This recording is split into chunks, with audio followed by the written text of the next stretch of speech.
so I can give you one more chance. You're only living in your damn head.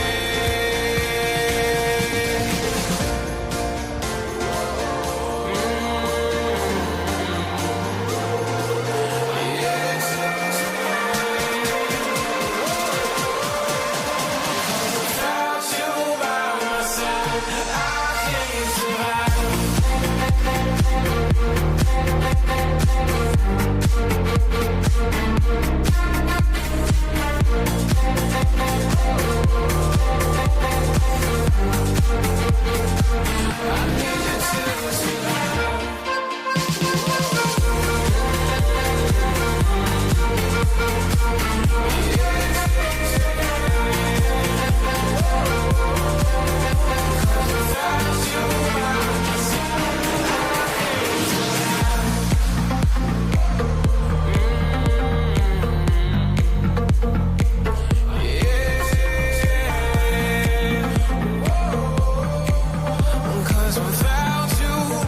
side, I can't survive.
know it would be goodbye, my love. When did the close of forever come, my love? All I recall was a stare that was vacant and cold. Where did the spark go, the warmth that once stole my soul?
I know it would be goodbye, my love. When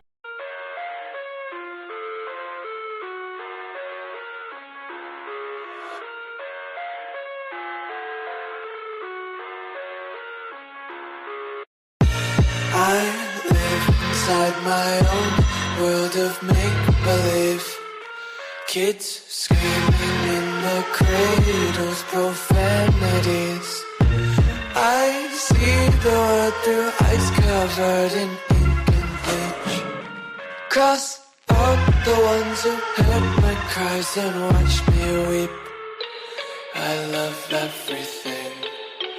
Fire spreading all around my room. My world's so bright, it's hard to breathe, but that's alright. Hush.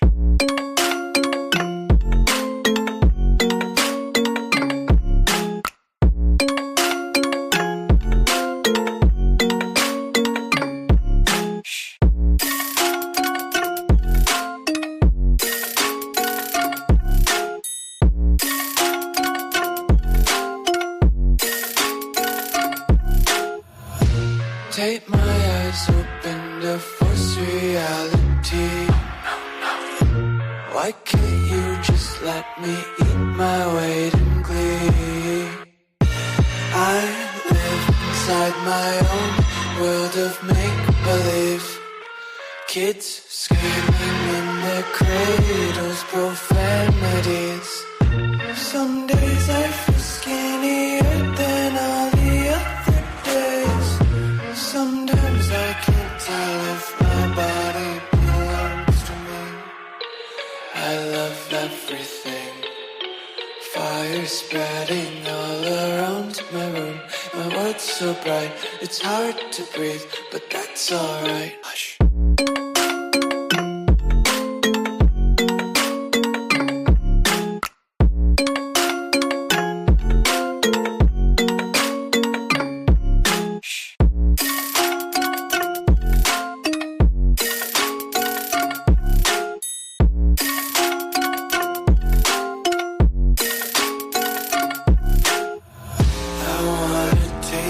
Content, hold your breath and feel the tension. Devils hide behind redemption. Honesty is a one-way gate to hell. I wanna taste consumption, be faster to waste oxygen. Hear the children sing aloud. It's music till the wick burns out.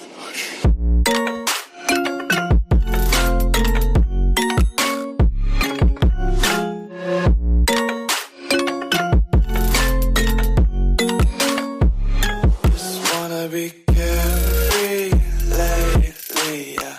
Just picking up daisies. Got 1 too many quarters in my pockets. Counting like the 4-leaf clovers in my locket. Untied laces, yeah. Just tripping on daydreams. Got dirty little lullabies playing on repeat. Might as well just ride around the nursery and count sheep.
Okay.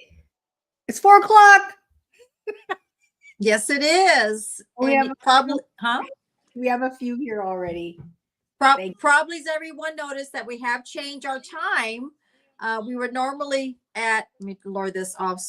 We were normally at 6 o'clock, and then we would be between 6 and 7. So we're trying out 4 o'clock, and so far it has been good for us because Lisa sometimes has to get up early in the morning, so it's not so late, which is true, and for others. There's a lot of times we have people from other countries and from other states that are 3 hours ahead of us, and they're like, "Oh, I got to go to bed or I got to go to sleep." So here we are.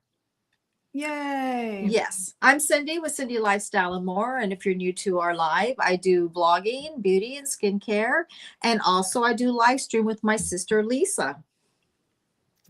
And I'm Lisa Wright. I'm a YouTuber.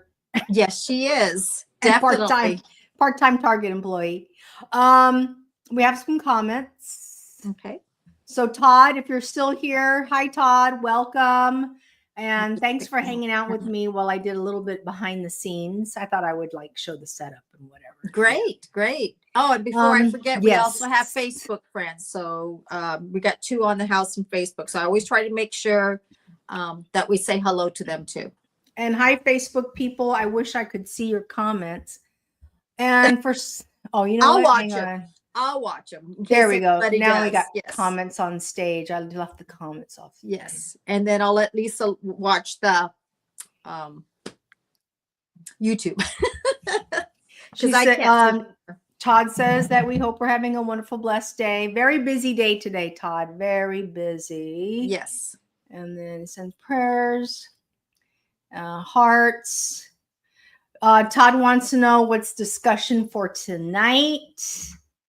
We talked about it and I forgot. Yeah. Okay. So Lisa has some things that's going on. She wanted to talk about cooking. And she's also wanted to talk about, was cooking. And what did I write? Look, I got notes here and I didn't write. I think Lance, and then Lance is going to be on TED Talk. TEDx. Lance is on TEDx. So this is interesting. Cindy didn't really know what TEDx mean. And honestly, when so I got a message that my brother-in-law is going to be a speaker at TEDx. It's going to be in Temecula. I thought it has something to do with the movie TED. No.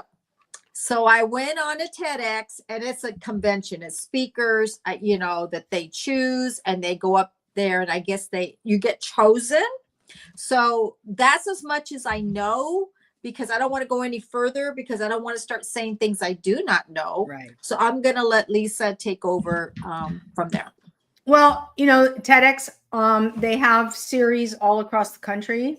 Mm-hmm. And there's the one big TED. There's TEDx, which is the smaller venues. And then there's one big TED. And then, so he's on a TEDx in Temecula, and that's in late September, later on this month. Right. And then we're going to, so we're going to be heading out that way. And then he's going to be speaking. It won't be on YouTube yet, but after they do all the editing and everything, put everything together, then he'll have his own speech on YouTube. Replay. Yes. Mind Game says, am I ever invited on again after Sunday night? I'm now taking a course to get certified on NLP. Absolutely. And good luck on the course in NLP. And let us know what NLP is. It's abbreviated words, but what is it? Yes. I'll look it out. All right. Oh, that's right. We talked about that neuro-linguistic programming. Oh, okay. So he's taking a course on neuro-linguistic programming. Yes. That's really good. That's nice. That's real good. That. Yes. And then Todd says, I like the new look, Lisa. Thank you very much. Yep. I mean, I just decided to turn it on a little early and get set up. Yes. And he says, absolutely. Peace. Yes. Thank you, Todd. Yes. Thank you, Todd. Yes. He likes the music. Todd's also going down the rabbit hole. That's great. I love that. That's really good. Was there a little bunny? It's a little rabbit and it's a hole.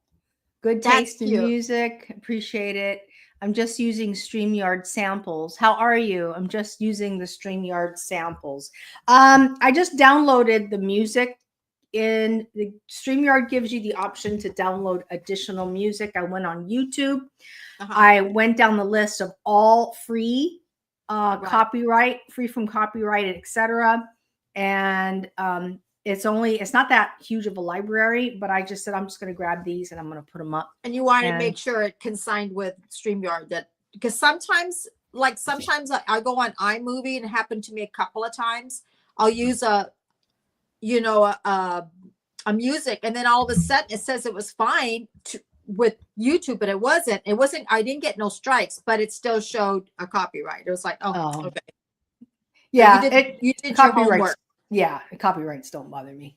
Are you just using the StreamYard music royalty? It's all royalty free. I got the royalty free, downloaded it from YouTube, and I don't use any of the StreamYard music. And I'm going to also upload more. I'm going to try to do like a soundtrack to help spend the time.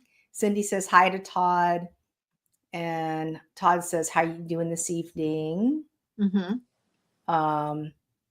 Very nice, Todd. Appreciate you being here and supporting a lot. Good. Okay, yeah, I was right. Neuro-linguistic programming, 100%. That's great. Yeah, there's the rabbit hole. There's the rabbit hole. So if you want to know about rabbit holes, last night I have to go down my rabbit hole. I go down my rabbit hole every Wednesday night, and I wake up in the morning and I see if my favorite truth seeker is on. He doesn't come on all the time. He only comes on when he has enough research, and then he'll come on. And then I have a dude that I watch. Now, the dude's a flat earther. I'm not into flat earth. I don't believe in it, but he's into it. But I like all the other stuff he talks about. And so I follow him, and he's on almost every single day. Oh, and really? He's a hoot. Oh, yeah. This guy's a hoot. I love his show. The Days Oh My Life is on. Thank you. Welcome. Thank you for being here. Oh, Khan's here. Hi. It's one of my new subscribers. Nice. Is it Khan or Kuwain or Kuwan? Yeah. And then I want to say it right. And then Andy Mont on TV Andy Mont TV3 is here. Welcome to all of you. I do appreciate you all being here. Good friends. I think we're caught up on messages from YouTube. I'm on Rumble now. That's right. Tell us all about this. Well, I posted my first 2 videos. Okay. So, and we have to be on Rumble to see it, correct? You have to go to Rumble. It's the same videos. I'm just repurposing my YouTube over to Rumble. All right. Because I spend a lot of time over there. I 50-50. I spend half my time on YouTube, but I do spend a lot of consumption time on Rumble. And so now I'm posting over there as well. We'll see how it goes. Is there a charge for it, or is the same thing like YouTube? No charge. Okay. No, it's no charge.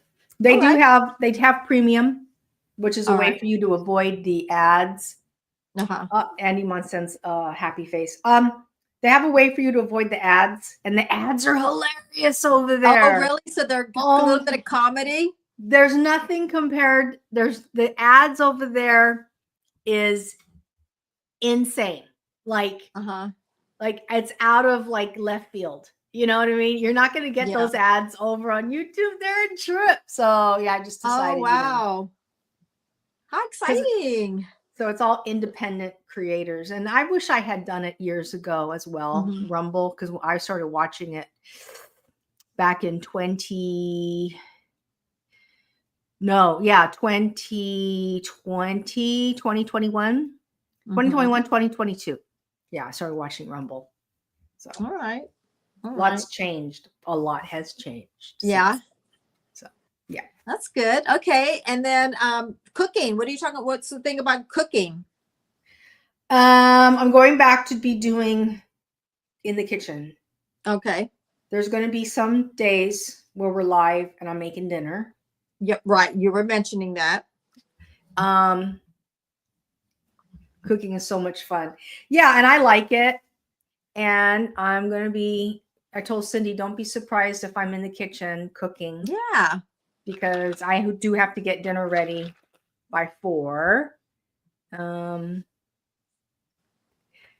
Yeah, And he goes, he doesn't care about the clean.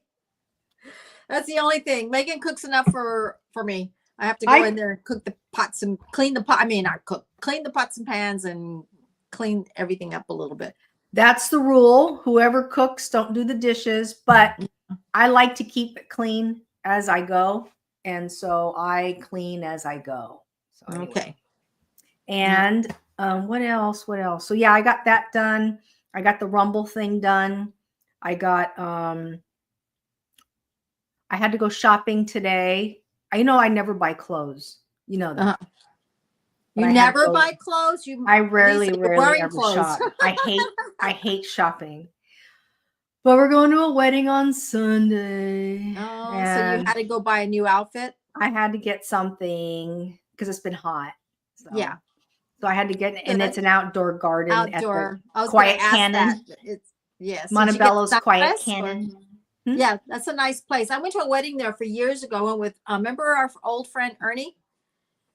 And he took me. We had a blast. Yeah. And years and years ago. Yeah. It's a nice place. Very nice place. All right. So I was watching TV this morning. I woke up and I saw this story about 6 women from 78 to 97 that what would they do different or they would not do different 20 years ago. Right. And the oldest one was 98. Okay. And it was pretty interesting because some said, the first thing most of them said was, keep going whatever you're doing. Be busy in your life. Don't worry about things because things happen. You can't solve everything. Yep. Enjoy yourself and don't worry about too many problems because you'll have problems today and you'll have problems tomorrow. And what happens today is tomorrow's yesterday. And that's the strangest thing because one of them said this and I'm like, where did I hear that? And I actually heard that in All in the Family. Now, maybe I didn't say it exactly the same, but it was like the same. So they took these 6 women and they basically talked about different things, but they were all saying the same things in their own way. Mm-hmm, mm-hmm. And I thought that is really interesting because some were still married, some were widows, you know, some been married twice, some were married once. And first thing they also say, don't look back and look forward. Mm-hmm. Don't look back, just keep looking forward. Just keep looking forward. I wrote them down. I actually wrote it down because it really, you know, I mean, even the ones that were widows says that it's hard for them, but they'll continue looking forward. Get along with your family. Smile if you disagree. And I just thought it was a really cool thing because they just talked about general things. The questions were general, and no matter how they said differently, they were saying the same. Mm-hmm. And that's what I realized. Everybody has their own opinion, but at the end, the opinions are the same. It's just different ways of saying it. Right. And how would you, I mean, if you were to look back 20 years, what would you do? I think I'm going to learn from my mistakes. I would learn from my mistakes and don't do it again. Okay. I think that's a really good, I had somebody told me that when I used to talk to a lot of women, and I say it all the time, that were older than me, they said, learn from your mistakes and try not to do it again. Yeah. And I think they're right because they even said, we got 5 in the house. Welcome everybody and hit like. We would love that, please. They all said that because they said they were still making mistakes, but not the same mistakes. And they said the same thing. These group of women said they make mistakes too still, but they don't want to repeat it. And think about what you say. That's what they said. Think about what you say. Okay. And God is the only one that can change anything. And be happy where you are. I wrote all these things down, and I really liked it. I really liked the show, and it came on at perfect timing because, I just wanted to sit down and listen to it. First, I went by the YouTube channel, I just looked at it, and then I went like, I want to go back and go see what it was about. So it was a really good, interesting subject. And that was on what channel? YouTube? What was the show? It's called Life. Oh, did I write that down?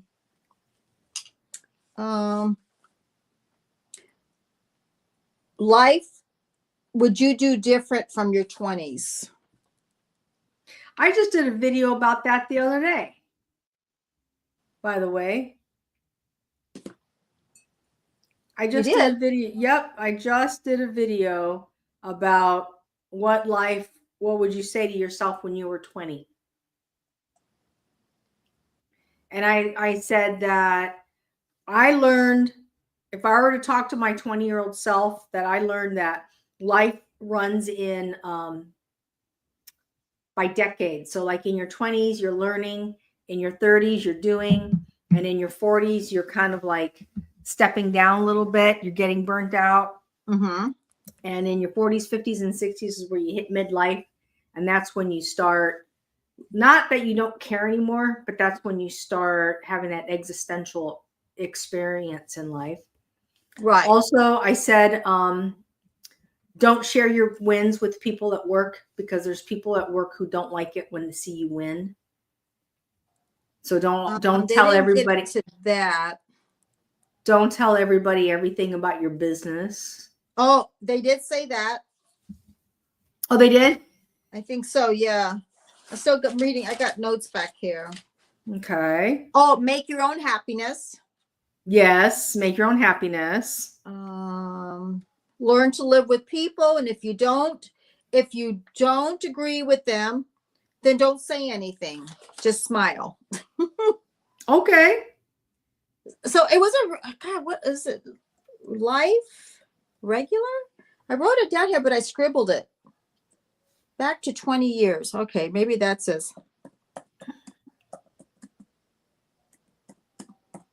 It's on the big TV set. On my big TV. We'll have to look it up. Yeah. Watch, it'll come up on right when well,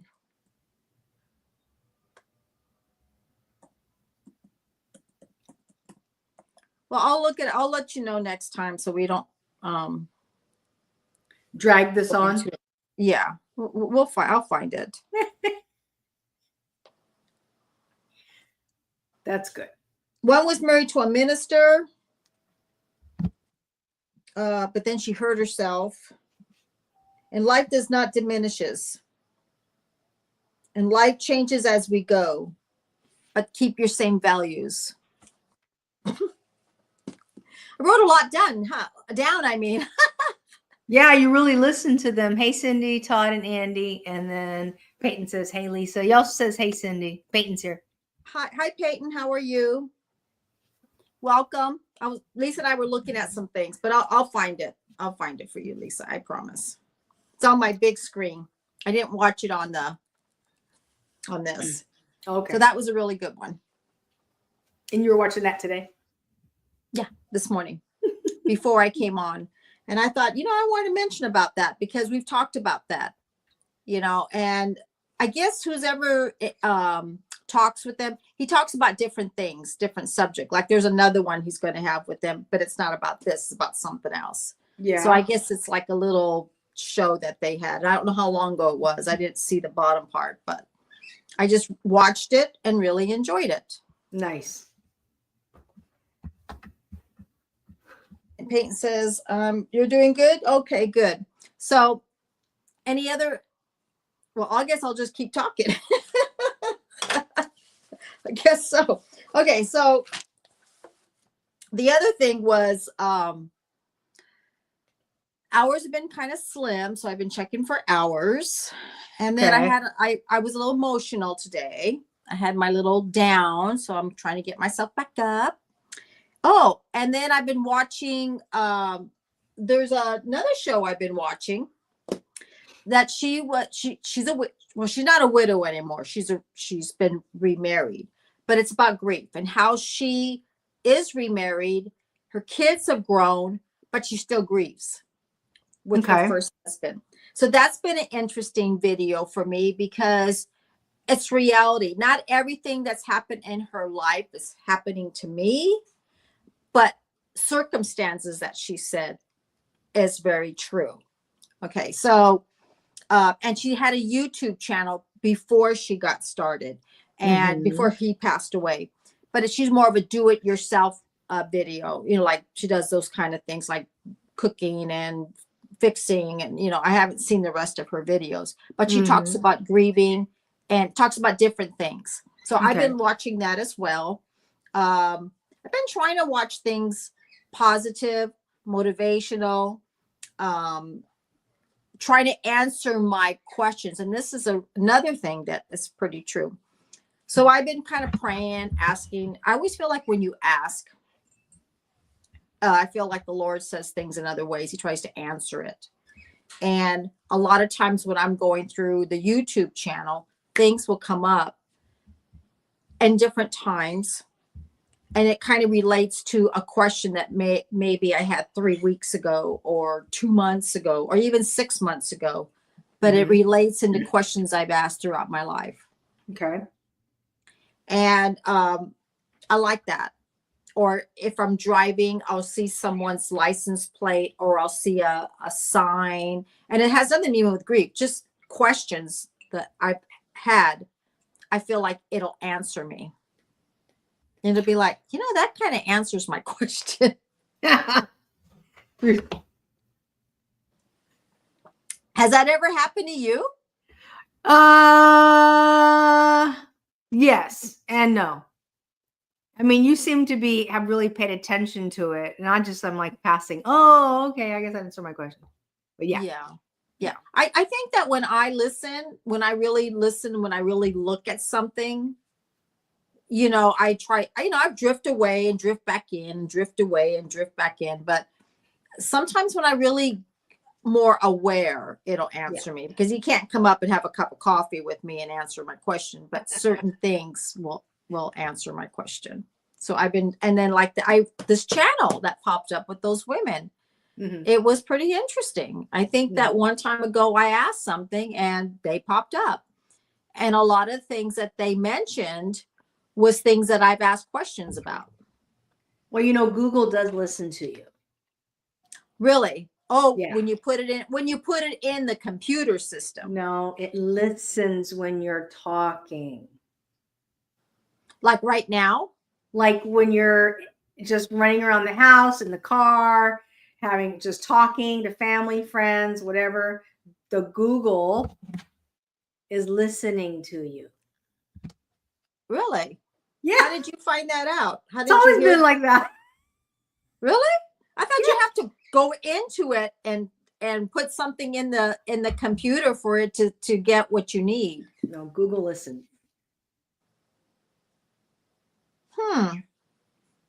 I've never heard of that, but this is the first time for me. So you go to YouTube, and then YouTube shows a video that you were probably talking about 5 minutes ago, or maybe hours ago. And you're like, what? And that's kind of how I feel. It heard you. Google has a nest inside of here, and it can listen. Wow. It doesn't bother me. I don't care.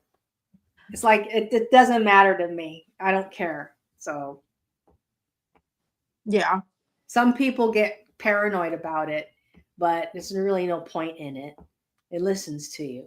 Well, it doesn't. It would never paranoid me if it's doing There's it. People out there who get paranoid about it. Really? They're like, they think Big Brother's listening.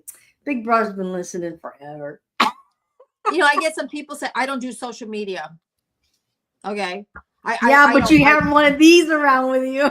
But yeah, I'm like, well, you're listening to emails, you're taking photos, you're doing this, but I it's like, There's an iCloud and then iCloud, and there's it's even when you're driving down the road, there's cameras everywhere.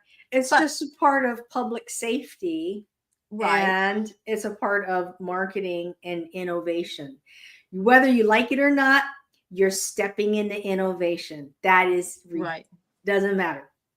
And if you want to be, and the only way to not be a part of it is literally don't own a phone. Just Mhm. stay with the old antiquated ways and just don't do any of that stuff. Well, if you think about it, way back when the phones came out, your only thing you were able to do is talk. Then it came out that you can text. And that was, I mean, think about how each system came around, and now you can do photos, and now you're doing videos. I mean, it's like, I think social media is all around us, regardless if you look at Facebook or Instagram or anything like that, or, it's still around us. Text messages can get saved, blogged, recorded, Mhm. all kinds of stuff. It just is what it is. I don't care. Just don't do Yeah. anything that you don't want anybody to know about or anyone to have a problem. Right. There you have it. Yeah, but I thought we were going to see. I had to go and get my favorite shampoo today. Oh, you know what I found out? Lance has been washing his hair every single day with purple shampoo. Okay, so the purple shampoo. Okay, so purple shampoo helps control the brassiness and the redness for light, and it makes white and silver. But it can dry out your hair. I told him your hair is going to dry out and your scalp's going to get dry. So stop doing that. So is there another shampoo that you have there? I went and bought the Monday shampoo. I like that stuff. Monday shampoo? Do they have a Tuesday shampoo? No, it's called Monday. Really? I love it. Uh-huh. And that's sold at Target? It's sold everywhere. It's like a regular like supermarket brand. Yeah. CVS brand. And how long has it been out? I don't know. But it's great. Is it do they have for different types of hair, like dry hair, color treated hair? Yeah. So they have a whole different, no sulfates in it, things like that. Vegan, gluten-free. Yep, all that stuff. Yep. And it's good. Oh, we also talked about having guests on, but we're going to plan all this out in advance and invite and schedule and do it only once a month. Yeah, I think that's a good idea. We talked about that. Yeah. Yeah. But that's good you're letting everybody know. Yes. Yeah. And we're going to have surprise guests, people who are not always on the show, people that like we've known for a while.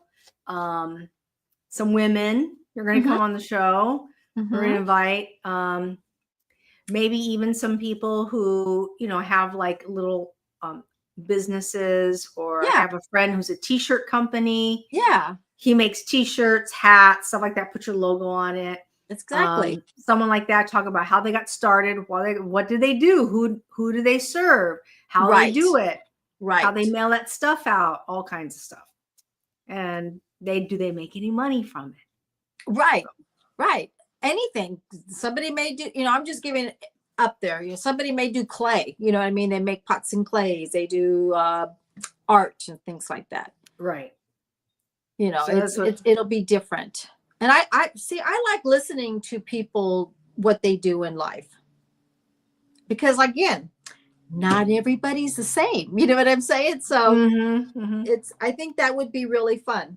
I don't want to be designated in one little system. I want to have different things out there, Right. I know. And it's so funny. The other day, you and I were talking about shout outs. How we don't see a lot of people anymore doing shout outs. Yeah, I noticed that. And you're right. You're right. I think a lot of people, YouTube doesn't mind doing it, but it got a little bit out of hand. I think they used to do it a lot. Yeah, there were not long ago let's just say like maybe 5-7 years ago, 10 years Mhm. ago. There was a group of women who were Okay. They were older women, and they would share their lives, and they would do all kinds of stuff, and they would have shout outs for each other, Mhm. and they would do lives together. So it'd Right. be like a panel of 4 or 5 women. And then I think a lot of them dropped out, you know. I But remember yeah. I saw a live, and I was looking at, and this is before I start doing lives. And somebody said, "Oh," and I guess these people had somebody different on their panel. You know, I say panels. And someone says, "Oh, I'm so happy to see somebody different on the panel." And it was like, and the first thing they came out and say, "Well, weren't you happy with it?" They were like, "Yeah, we just, but somebody different." It was just, it wasn't. Well, women are very cliquey. I don't know Mm. if you knew about that. Women have a way about keeping that clique tight. And they also have a way of kicking you out of the clique too. You're in, you're out. You're out. And they show, and women don't show each other any mercy whatsoever. I mean, it's crazy. Yeah. Yeah. Well, people They do like it their in clique. neighborhoods. You're all invited to the party, and then all of a sudden, one less person's at the party. Then this person, then all of a sudden, oh, that person's not at the party. Now there's back to the other, and it's like, it's yeah. Oh yeah. Women talk about that all the time. I sent you a video. Oh, it's my I dinner. have to watch it. Is that what it's about? It's about cliques and women and all kinds. Okay. Thank you. I'm gonna watch it because you sent it to me, and I thought it had something to do with TEDx. I was like, "What is this?" Okay, so I'll watch it. Yes, you did. It's true. It's true. What did you got there? Salad? Salad and enchilada. Let's Mm. put it So, in the oven. yummy, yummy. The other thing too, you see that in a lot of work. You know, these certain people sit together, and these certain ones sit together, and and if you come in, you say hi. It's like, who are you?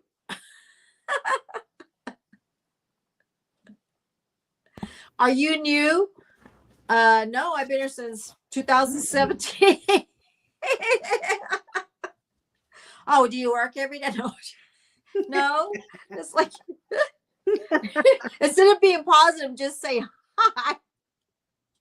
It turns into, here comes the question. How long have you been doing this? How long have you been here? I haven't seen you. I haven't Yes. seen you either. I know. I'm like, okay. Oh, that's Megan's mom. And there always has to be a queen bee in every single group. Always have to be the queen bee. I was watching Carol Burnett's show one time, and she had you know how she has guests and they do the little theater, they do their little skits. Mm-hmm. And there was one that had that she played in the middle, and she's saying this and she's saying that, but then someone says something, and then all of a sudden the other person starts getting all the attention. She's like, I love, you know, and that's what I was talking about the other day. These skits that are comedy, it's because it's reality. That's why they do that. You know, Heck they yeah. yeah, they're like, you know what? Let's do this. Let's make a story about this. You and I have a former, no longer here, have an aunt who was like that. She would get upset. She'd be like, oh, blah, blah, blah, blah. And then all of a sudden, as soon as the cousins would come in, we'd be all hanging out together. And all of a sudden, she'd be getting mad. She'd be like, well, like mom and what's wrong? Mom and her What were happened? sisters, right? Mom and her were sisters, but he's my father. It should have been our father. Me, my father. and my dad used to say, "It's both My their dad." I mean, my you and I, yeah, you and I go, well, I'm gonna go visit dad. I'm like, right. okay. And Not I my sat dad. there. I sat there at the party. This really happened. I sat there at the party, and our aunt's going, "Oh, my father's here. That's my dad. Everybody, this is my dad." And I'm sitting there going, oh, yes, he's the grandfather. And then, the cousins go, yes, this is our grandpa. And people think that we're not related, just like, no, this is our grandfather. This is, it was, I always thought that was weird because it was like, what do you mean my dad? My father. When mom's sitting there. I had a gathering to go to for Christmas, or I don't know what it was. Okay. And I get a text message from a cousin saying, so-and-so got really upset. My aunt got upset because you didn't refer to X, Y, and Z as uncle first and aunt first. You didn't say that. You said, hey, we're going to go over to so-and-so's house. Who's my uncle? Mm-hmm. What time are you going to be there? And I had copied them in on the video. And she said, she got really upset because you didn't say we're going to Uncle Jerry's house and Aunt Martha's house. So you mean our uncle? You just said my uncle. I just said we were going to Jerry and Martha's house. I didn't say Uncle Jerry and Aunt Martha. I didn't say that to her. And she got you mad. Probably were not even thinking about it. Says, and it turned tell into Lisa that that's very disrespectful. But you refer to me as Lisa. Tell Lisa. You didn't say our niece. Tell niece Lisa. Exactly. Yeah. And the other thing is, why couldn't she call you? You're her niece. You can't call me and say, hey Lisa, why did you do? You're her niece. Because she knows that I'm going to tell her who gives a shit. Right. She knows I'm going to say that to her. Like, okay, whatever. See how things grow? So you want me to call you every minute of the day? You want me to call you? You want me to write down to my uncle? You know what I mean? It's like, why can't I just say we're going to go over to their house? Why does it have to be so freaking damn formal? I'm not disrespecting you, but give me a break. What difference does it make? Oh, I'm going over to my sister Cindy's house to be with my niece Megan. And it's like, come on, this is 2025. 2025, right. But what did those ladies say? Don't start anything. It's not worth the time and effort. That's not worth the time and effort. There's so much going on in the world. Right. You're going to worry about. You're going to worry about that stuff. Yeah. Or like saying, you haven't called. You haven't called either. I mean, it's like, why even go there? It's like, you're right. And why is it I always have to go over there to visit? Nobody's come over to my house. Nobody said, hey, I'm coming out. Nobody said, hey, I'm going to come out to California. I'm going to come out and see you. Oh, no. But I have to go all the way over there. I got to drive 16 hours. I got to fly on a plane. Well, think about how many times you and Lance you went over there. Mm-hmm. Mm-hmm. Think about it. It's not that you got didn't a little enjoy burned. Huh? I got a little burned one time because they came all the way out to California. Oh. Like a year ago, 2 years ago? Didn't tell us and didn't visit us. I know they went to Disneyland. And they know you love Disneyland. What happened? So I was over it. So you're like, that's it. I was over it. So there you have it. Lots happened over there. Since my uncle passed away. You hear a lot. My uncle, not our uncle. Oh, no. My uncle. Yours. That's how it was. Yeah. That would be like you saying with a bunch of people in France, this is my uncle. Isn't that Cindy's uncle? And people probably would say that. Isn't that your uncle, Cindy? Yeah, that's my uncle too.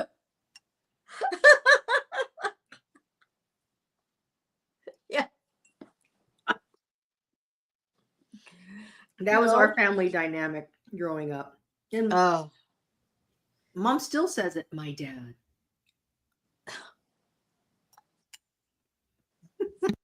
Somebody started it and everybody else had to do it because one does it and the next one does it. And then I have water and I have coffee. I got both worlds here. Of course, me being the one I always am, I responded with the text going, so tell my uncle, Jerry, and my aunt, Martha, that Nally. That's not good. That I'm going to be with my husband, Lance, and my mother, Sarah.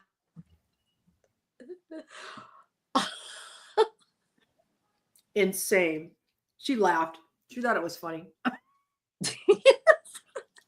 You know how long it took you to say all that when you could have just said names? Everything is, you know what it sounds like? Labeled. Well, I'm damned either way. It's kind of like, are we going to Aunt and Uncle's house? If I said just Aunt and Uncle, why didn't you say Aunt Martha and Uncle Jerry? You know, it's like, I'm damned if I do, I'm damned if I don't. What difference does it make? Only one life. We're here on Earth. Don't make it complicated. That's what it says. And now they're gone.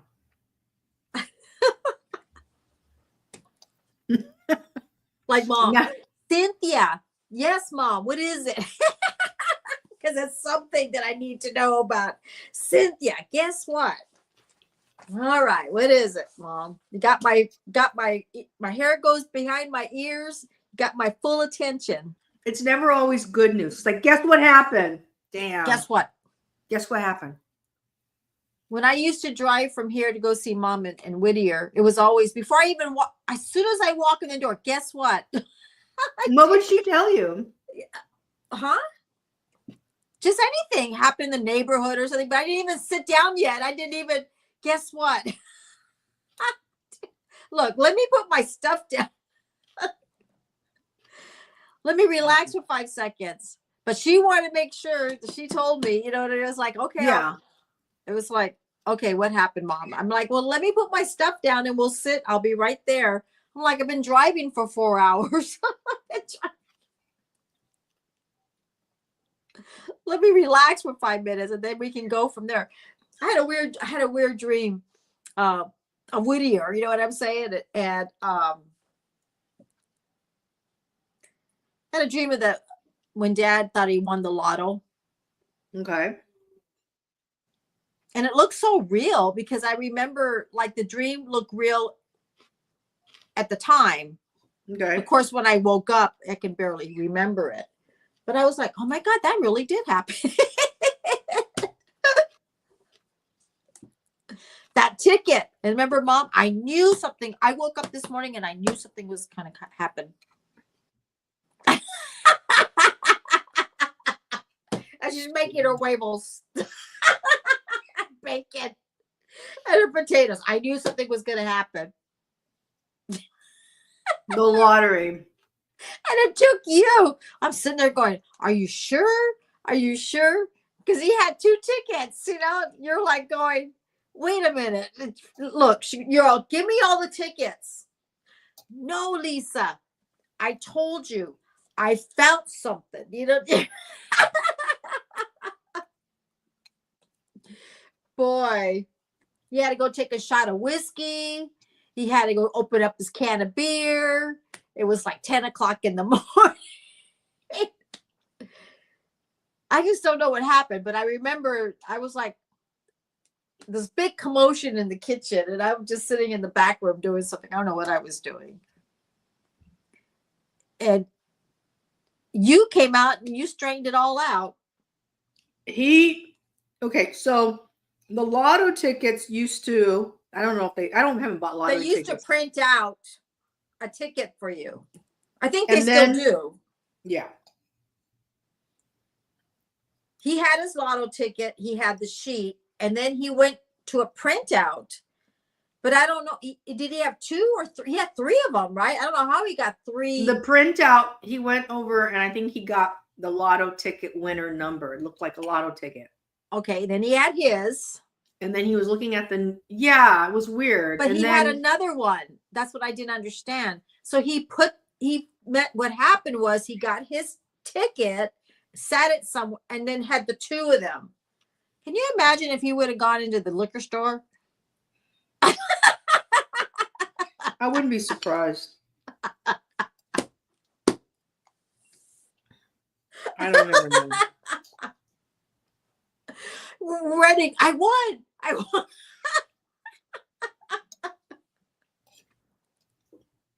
That's crazy. I watched a story. It's another YouTuber, Large Lamont. He's really, I like watching storytellers. I don't know why. I'm really into it, you know. And he goes out, he lives on the road. They live on the road to talk about stories, you know, but real legit stories.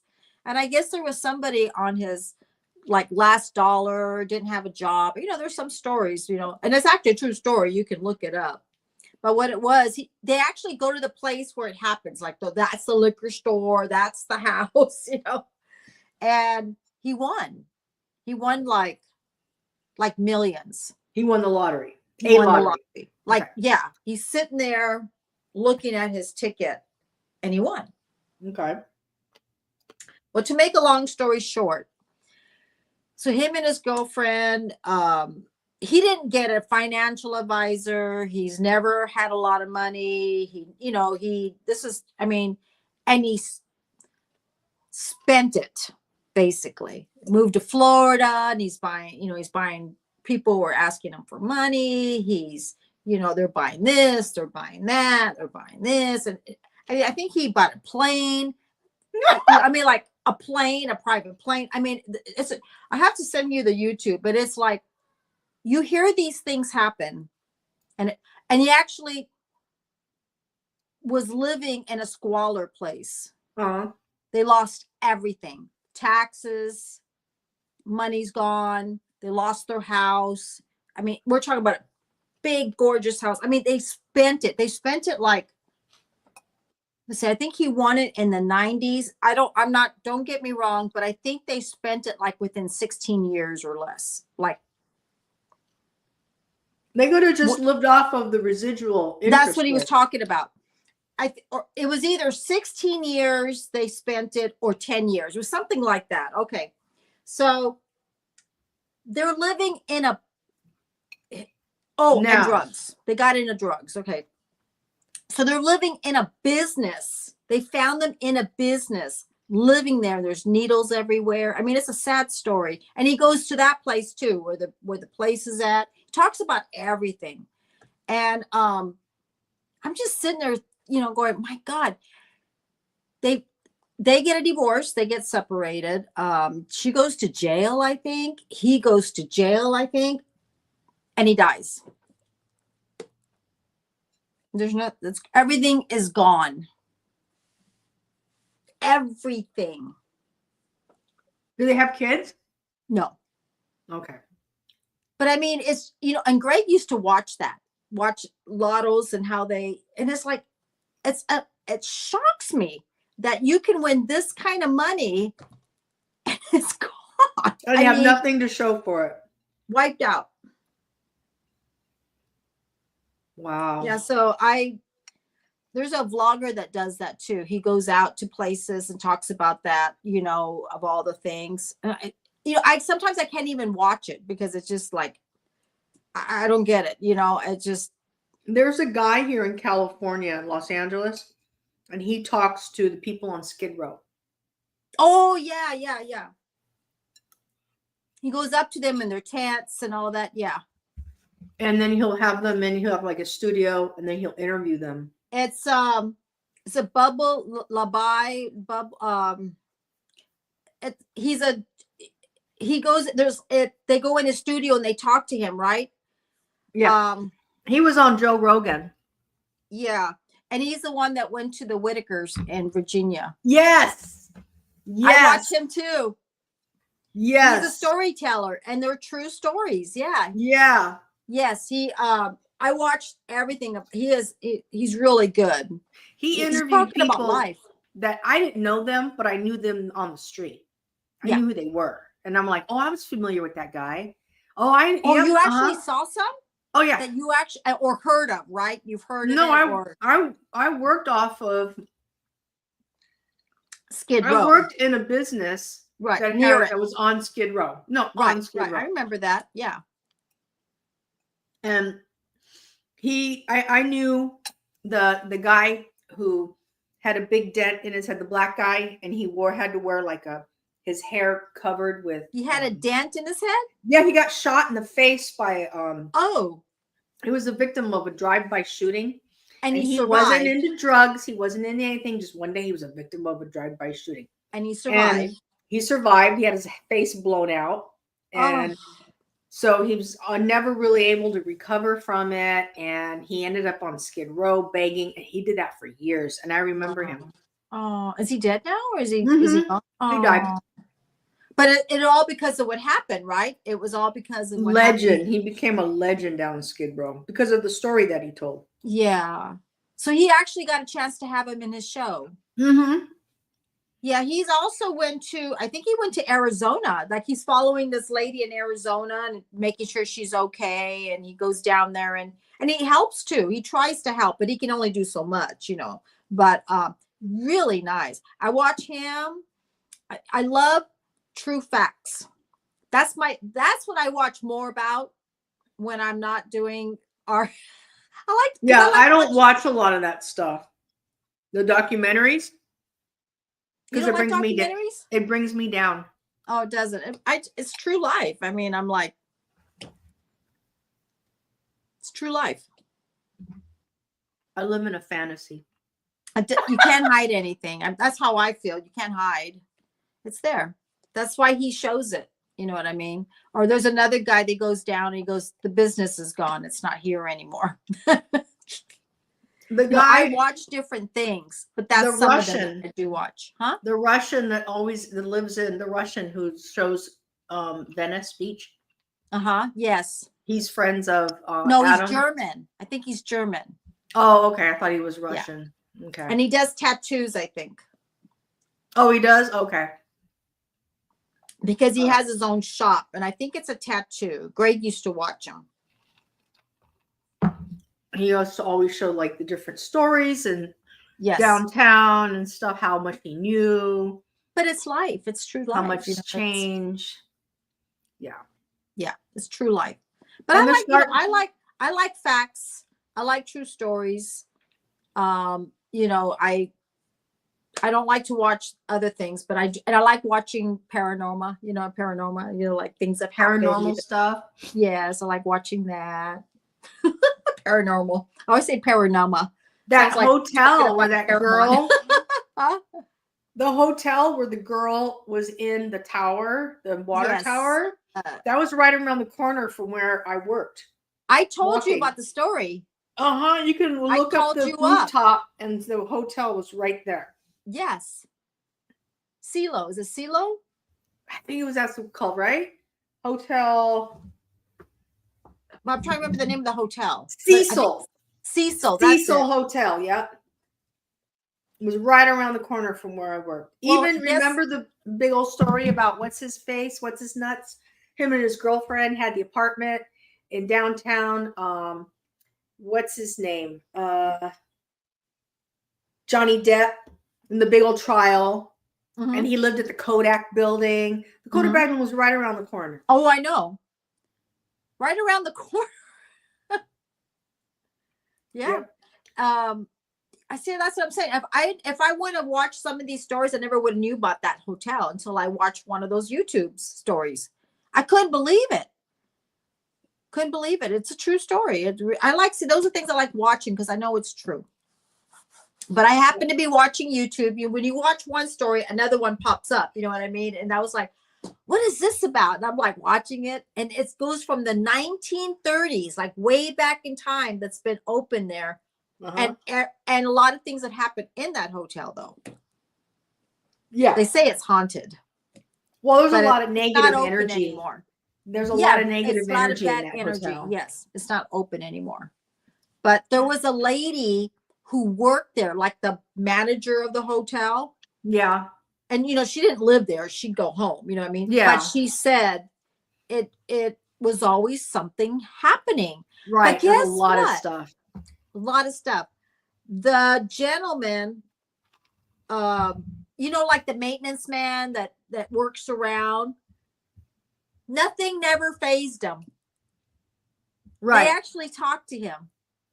Right. And and he just like, yeah, I noticed things, but he never took it into heart. He just went to work. It was his job.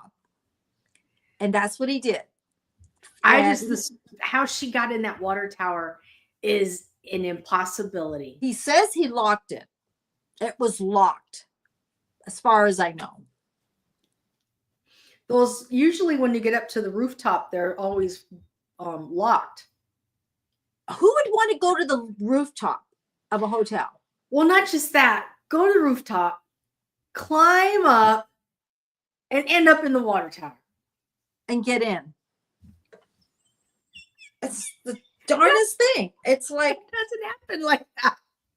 I know. Even looking at it's eerie. You know what I mean? If you see the water tower way on top, it's eerie. Yeah. And then when she was hitting the buttons, and then she looks out, and then she hits the buttons, and we're like, what is she doing? You know what I mean? Like at first I thought there was somebody there, like she was running away from somebody. Then it was like, did she see something? It was weird because you couldn't see on the outside. But then they have other people saying that they can see a shadow, you know what I mean? Or they can see this, because they're trying to analyze. But from today, right now, still, they don't know why. How on earth it happened. Yeah. Right. They don't know why.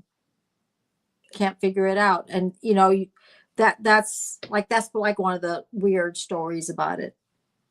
Well, LA is very weird because it's like, when you really think about it, there's a lot of tunnels underground. Mm-hmm. Like, did you hear the story not too long ago about the guys that were trapped underground in the tunnels? I think so. Wilmington, the gas refinery. Yes.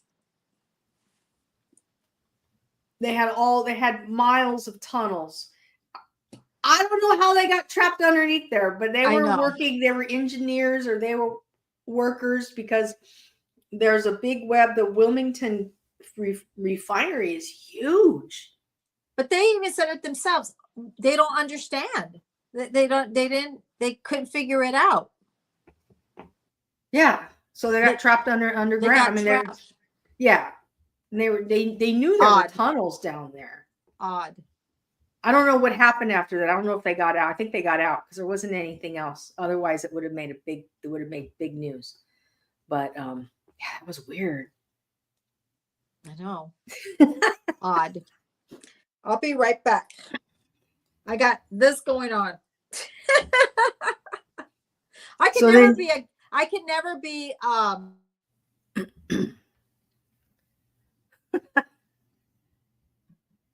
Hang on, you're on mute. Okay. Huh? Commercial. Yeah, so I used to work downtown Skid Row, and it never got any better. Downtown Skid Row went from bad to worse to the ultimate disaster. And it just kept getting worse and worse and worse.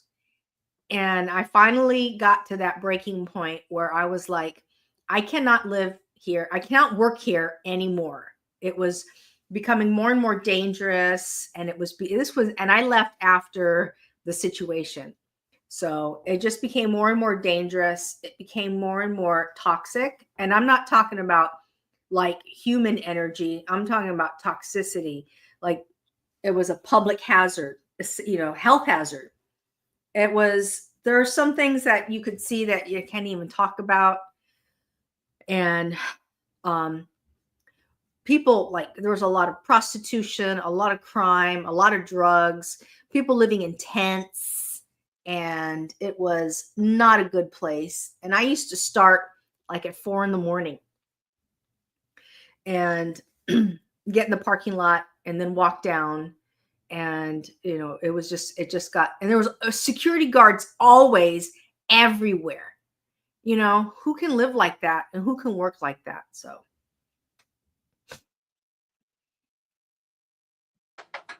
there you are. And I remember you had to have an audition down there, and you were like, what the hell? My God. For all the money some of these casting directors make, and they do an audition down there. Oh, I told you what happened to me, right? You had to go through the elevator, one of those old elevators. Yeah, let me tell you what happened. They slide, and then you have to pull the rope and then close. No, yeah. You pull the rope and then you close the gate and then you hit the button and then you roll. You have to. Well, you had that in your place where you worked at. We had two of them. We had two of them. Right. So the first one, I even called you because I freaked out. I had to be there at 4:00, and I'm driving from Central Coast in the middle of downtown LA off the 101 freeway, by the Staples Center. Let me let Sage in real quick. Hold on. Okay. But keep talking because I can hear you. So I'm driving on the 101. I have to exit on 6th Street. And I think it's either 6A or 6B, something like that. So oh my God, it was like bumper to bumper to bumper to bumper all the way. Finally, I get there downtown. It's by that hotel, because I know I drove by it. And I had to park in one of those corner things, $10 parkings, $8 parking. So I go down there and park the car.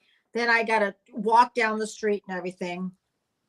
And on the outside, it didn't look great, but on the inside, it was really nice, Mm-hmm. But as soon as I walked in, it was like right there is the elevator. So there's two, like they still need to fix up the bottom level when you walk in, because it looks like nothing, So I go in and I press the button because it said 2B5 or something. So I know it's second floors too. And it was like a maze, and it was like a maze like that. It was really weird. Like if you didn't put something on the ground, you're going to get lost when you come out. But I didn't think about it. So finally I got in, got my audition done. Okay. I come out and I'm like, I felt you can't like find your way back. Yeah. I was like a little rat. Couldn't find where. I'm like, what is going? The hallways are narrow. Yes, and it felt like it was like sideways. You know what I mean? The floors are not even. Oh my God, I was freaking out. Finally, I find the place that, like the office. I'm like, I felt like I was in a Twilight Zone. Like, is this, So finally, I walked back in, and I said, "Where's the elevator?" Because I knew when I came out, I found them like really quick. But when I came out, she goes, okay, go down this. I'm like, and go and I'm like, wait a minute. When I came out, I found your office like easy. Why am I having a hard time going back on the same way? Anyways, I found it. So they were nice enough to tell me, and they kind of followed me. And then she goes, it's right there. I said, okay. So I get on that stupid elevator, and I'm looking at it, and it says ground. And then it says parking. And then it says one. And I'm like, there's ground, there's parking, and one. Well, I went one. Yeah.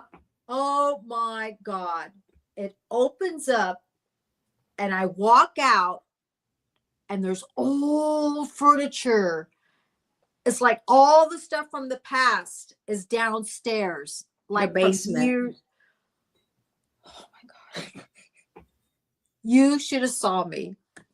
You freaked out.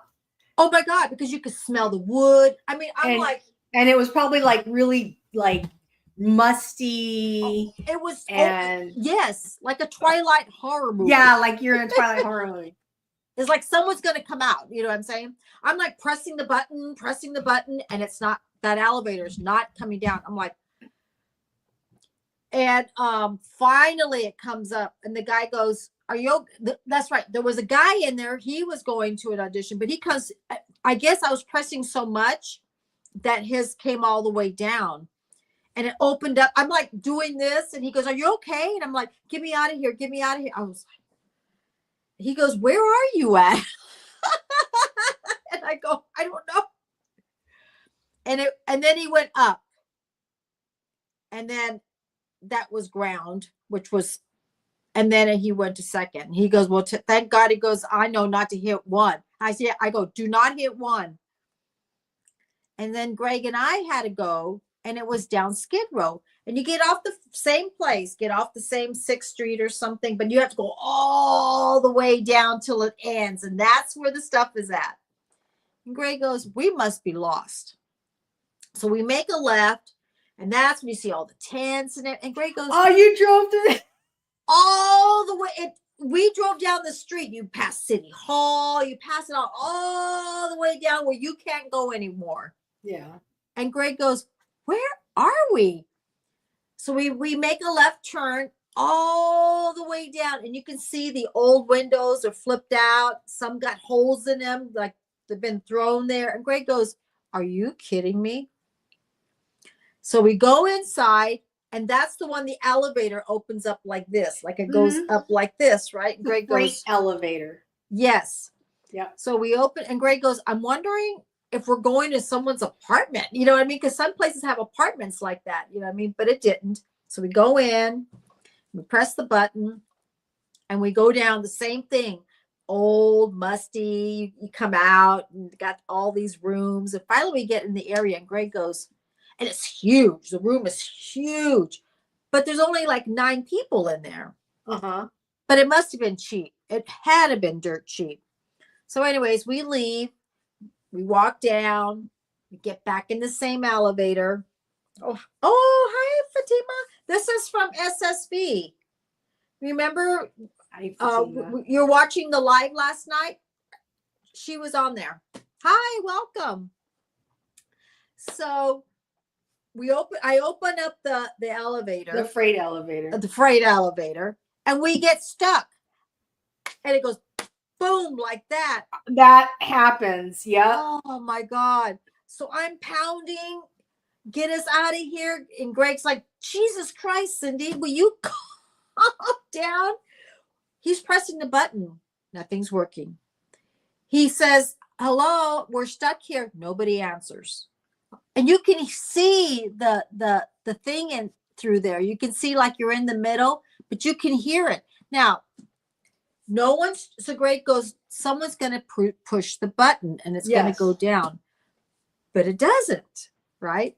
And the other guy just came out of there as we walk in the elevator. The other guy came out, we walk in. I'm banging on there. It must have been like 10 minutes. Finally, someone hits the button. You know how like those comedy shows where the guy that's cleaning the floors looks at somebody like, it opens up. I'm like, open up the door. And he opens it up and he's looking at me like I scared him because I was panicking. Hi, Mirashu. And he looks at me. He goes, is everything okay? And I'm like, it got stuck. He goes, no, just press the button. It worked perfect for him. Perfect. Yeah, but there's no reason for it it got stuck. Oh, that's it got the thing. stuck. Those elevators suck, man. Oh my God. I used to be like, avoid those elevators like the plague. And then some of them you go in and you're facing, so you walk in and then you close it. Mm-hmm. But in order to get out, you have to turn around because the next floor, the entrance is on the opposite way. Right. So you have to turn around and then you have to open up with the stupid string, the rope, and then you have to slide open. Either the gate goes up or the gate goes from side to side. Right. One time I forgot that. I forgot that I had to turn around. And we arrived and I lifted up. I'm like, where's the floor? And I was like, shit, I had to turn around, but it was like scares the crap out of you, man. It's scary as hell. Right. They're old. Thank you. And they break down. They do break down. One broke down one time, and it there was one person in the elevator. One person. And we opened up the door and he was so scared he peed in his pants. So something scared him, right? Yeah. He was so scared to be in that elevator because, okay, like you go into an elevator and it's got music or it's got light, right? It's lit up, and there's people around. So, and there's like, you could talk and stuff like that.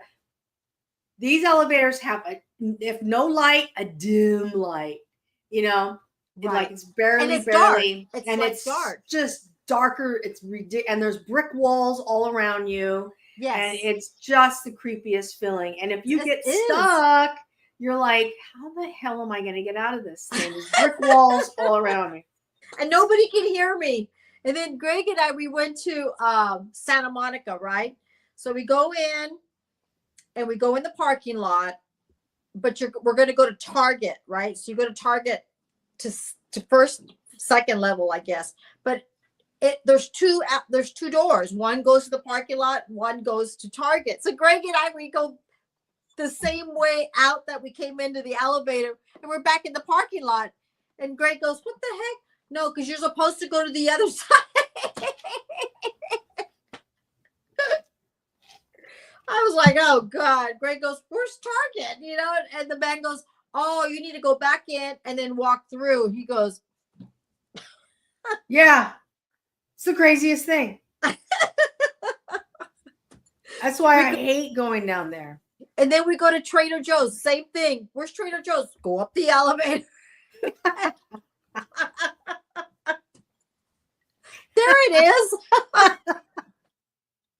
Yeah, it's just like everything is just like a big Tetris thing. It's like Right. This is here, that is there, and they try to fit everything in. Yes. And you're like, this is ridiculous, And then we went to this was in San Jose, that the Vons Market was above. And then Greg goes, "This is ridiculous. They got to get their stuff. They got to go in." I mean, he goes, "It's not even worth the shopping." I mean, it's like, yeah, going up ramps. If you're not going up a ramp, you're going down the parking lot and it's around like a circle loop. Yes, it's taking a cart. This is a pain in the ass, Yeah. That's why we were talking about today. Lance and I love living in Long Beach because there's no such thing as it's going to take me forever to get from here to there. Right.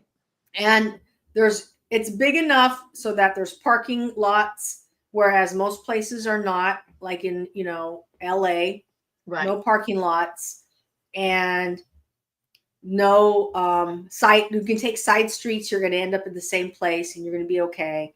Side streets in LA, you can literally get lost. Yes. And end up in the wrong place. You don't want to. At the wrong time. Mm-hmm. Well, what was another thing that happened to me? Well, you talk about too, you make one corner and you could be in the bad area, but then you go to the other side, you're in a good area. Like, Yeah. You go down and you don't go that one, go to this side. On the same street, from the same street. Yeah. You have to watch where you go. And the trains are the same way too. Like you need to know where you're getting off on the train because the trains go through all neighborhoods. Let me tell you a story. So people went down, how they have like Long Beach, you have to get on like a subway, but they're not like subways, but it takes you to LA. And somebody got on the wrong train. So they got on the train and they weren't where they're supposed to be. You know what I mean? And they were on the train for almost a whole day because they had to come all the way back. There was like a tourist thing on TV. They were like vloggers. And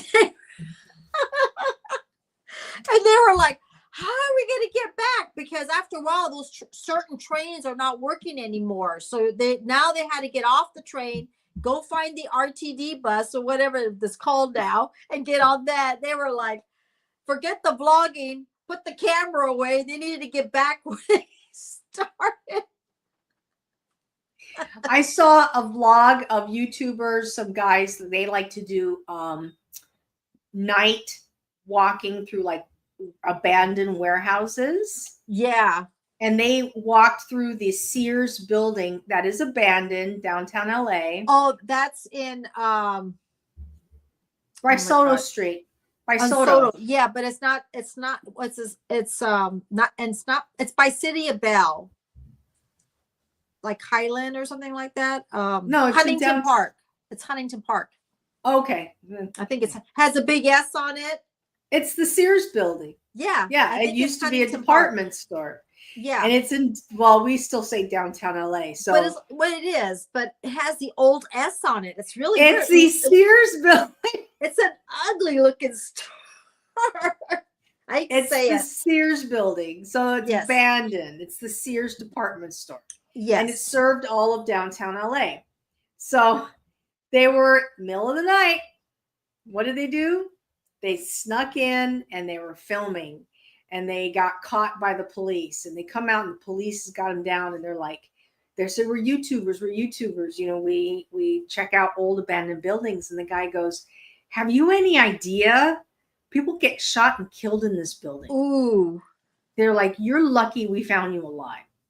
Then, you know, USC Medical Center, which was General Hospital. Yes, yes. So this hospital is famous because they started the video. They started making operation movies like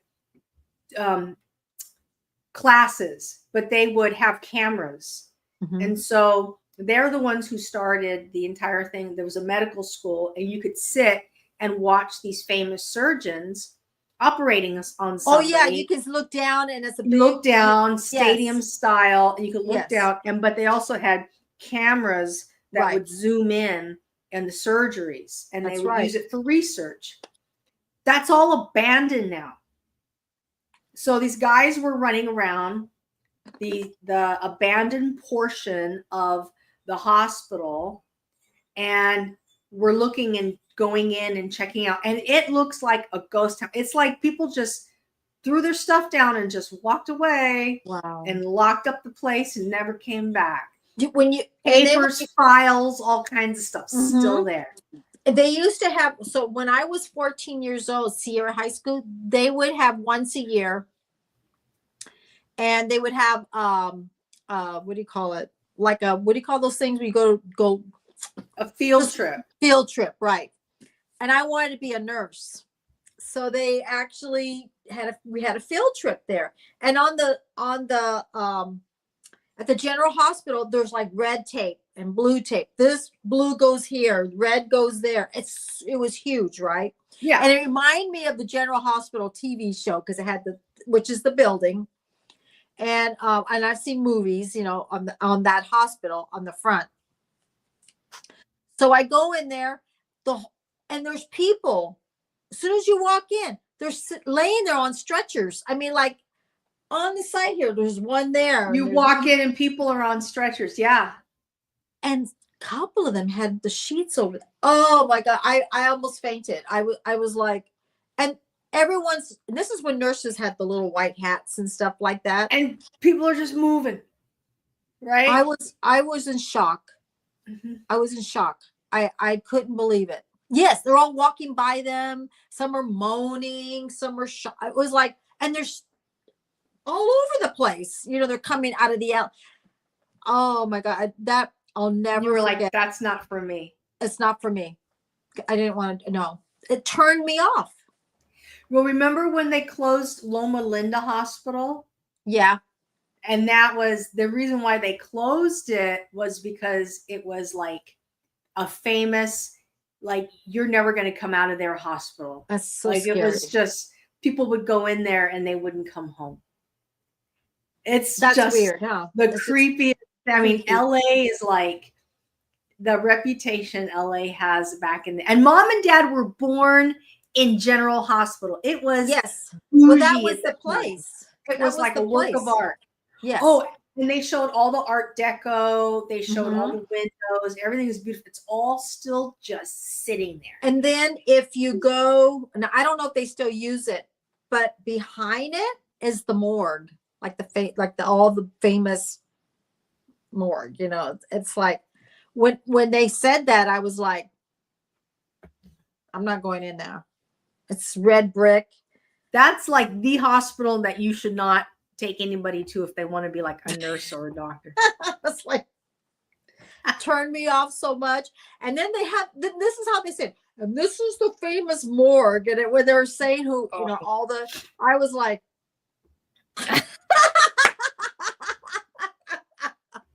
because they were mentioning, and I'm looking at this because like all the bars, it's like down in the bottom. So here's the hospital way up there, and then you come down, and here's this red, gloomy building. You know what I mean? And it's dark, and then it's got like two on the sides, got these little windows, and they go, "This is the famous morgue." Oh yeah, they mentioned, and we're talking about that's back in 1974, so it went all the way up to then. And I just looked at them and went like, I was ready to pass out. I was so done. I wanted to go home. I couldn't get out of there quick enough. And I still talk about that today to people that I wanted to be a nurse. But the day I went on that field trip, that was the end of that. You're like, no. I did a little volunteering. I swear to God, I did like one day. I did like volunteering one day at a hospital, and what I saw and how everything was, I was like, there's no way I could ever do Yeah, this. see? There's and I no think way. that's where people used to go and learn to be doctors and nurses. And I was like, oh, have a nice, yeah, I'm not going there. It just wasn't for me. Lisa, you're stuck here. Let's see. What do you mean I'm stuck? Well, no, you're not anymore. I must have hit the pause. Okay. Sorry. Yeah. Crazy, right? Well, Yeah, we got one in the house. We have one in the house. Maybe we scared them with a general hospital. But you know what? It's true life. You know what I mean? It's the truth. It's the honest thing. You know who was filmed at General Hospital was that TV show. Oh God. Thank you, Fatima. Huh? Oh, she says she's still watching. Oh, okay. Thank you. Oh God. Let me find out. Because it's abandoned now, so they can use it. They can what's abandoned? The General Hospital. Hold on, let me find that. Okay, right back. Okay, let me find the show. I know it's called a medical show TV. Let's see, it was 2000, maybe 15. I'm sure they can use it.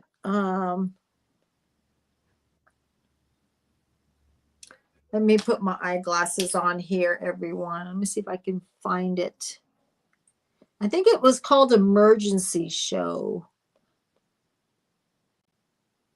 Let's see. That they used the General Hospital for.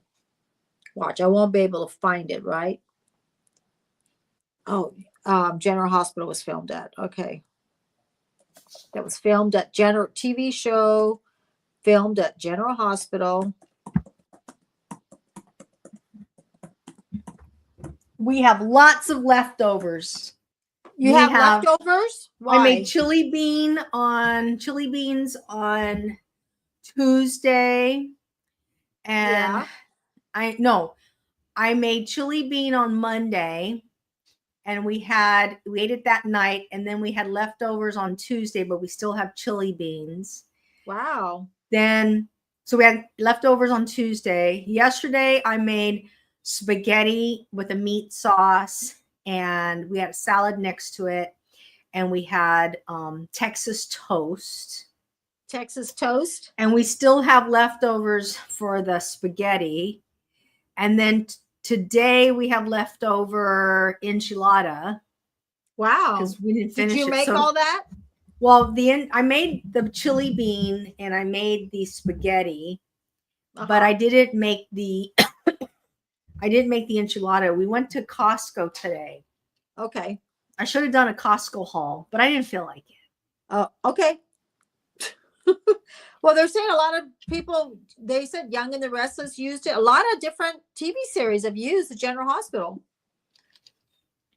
Because there's so many parts of that place they can still use. Oh, Code Black used it. Code Black. It's right off the 10 freeway. You can't miss it. And you can see that building. Yeah.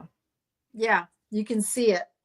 It was just an eerie feeling for me. I just didn't like it. So I decided to change my life. Wasn't going to be a doctor and I wasn't going to be a nurse. Not when they mentioned all that. I was like, oh, forget it. One of Carl's best friends was a embalmer. She was a mortician. She worked in the mortuary. Okay. And she was, she did all that stuff. And she would put the makeup on and all that stuff. And it never scared her. She was fine with it. But later on, while she was doing that, she studied to become a nurse. And then she became a nurse. So her thing was all about working. It was all in that. Yeah. And nothing scared her. No. Yeah. She wasn't like me, who's going to pass out. I just knew that I couldn't work in a hospital. Yeah. And the way, the structure, the building, the whole thing, everybody was in a uniform because you got to wear your scrubs and stuff. And then it just didn't seem organized. It didn't seem to be like, it just wasn't the environment I was interested in. Right. And I knew it wasn't the La Mirada Hospital. No, I think I had just closed. I got with 11th or 12th grade when I did it. And I did it because my friend said, you should try volunteering. They're having these volunteering things. Mm-hmm. And I said, okay, I'll do it. And I signed up and then I got assigned to, I think it was Whittier Hospital or La Mirada. Uh-huh. And I got in there and I was like, no, yeah, it was Whittier Hospital, the one by the Whitwood. There's a hospital up there. Whittier. Whittier? Okay. Yeah, I was like, no, this isn't me.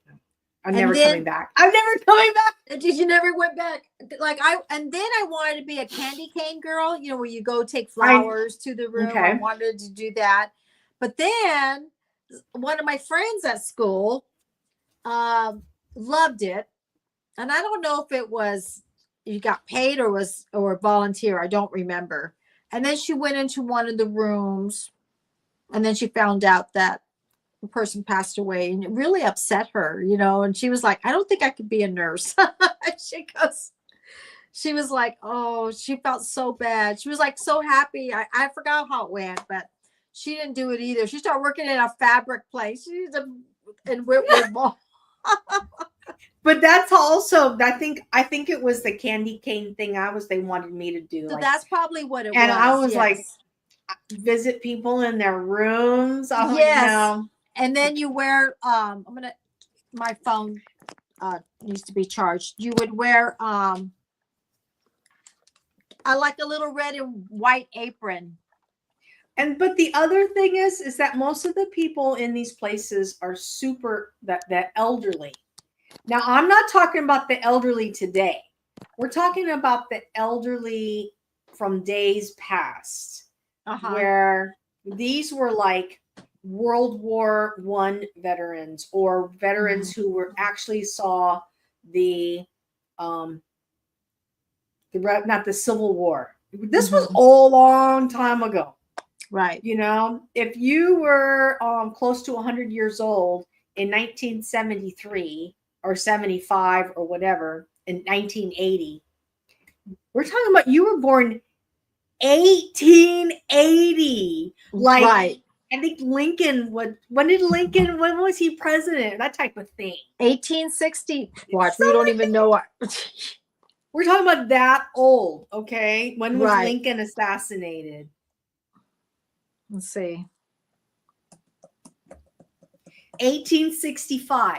I was close. So if you were, let's say, 100 years old in 1980, I graduated from high school in 84. So if you were 100 in 1984 when I was going through the hospital, we're talking about Lincoln was assassinated in 1865 and you were born in 1884. Yeah. That's crazy. I mean, and I remember when I was in elementary school, they had a speaker. This guy was really old. And he fought in the Civil War. World War I? No, 1865 was the Civil War. It went from 1861 to 1865. So if he fought the last year, let's say he was 1865. I may be wrong. 1865. Let's say you were plaid like 1865 minus 20 years. So that means he probably was born 1845. So hang on. Maybe I'm wrong. 1845.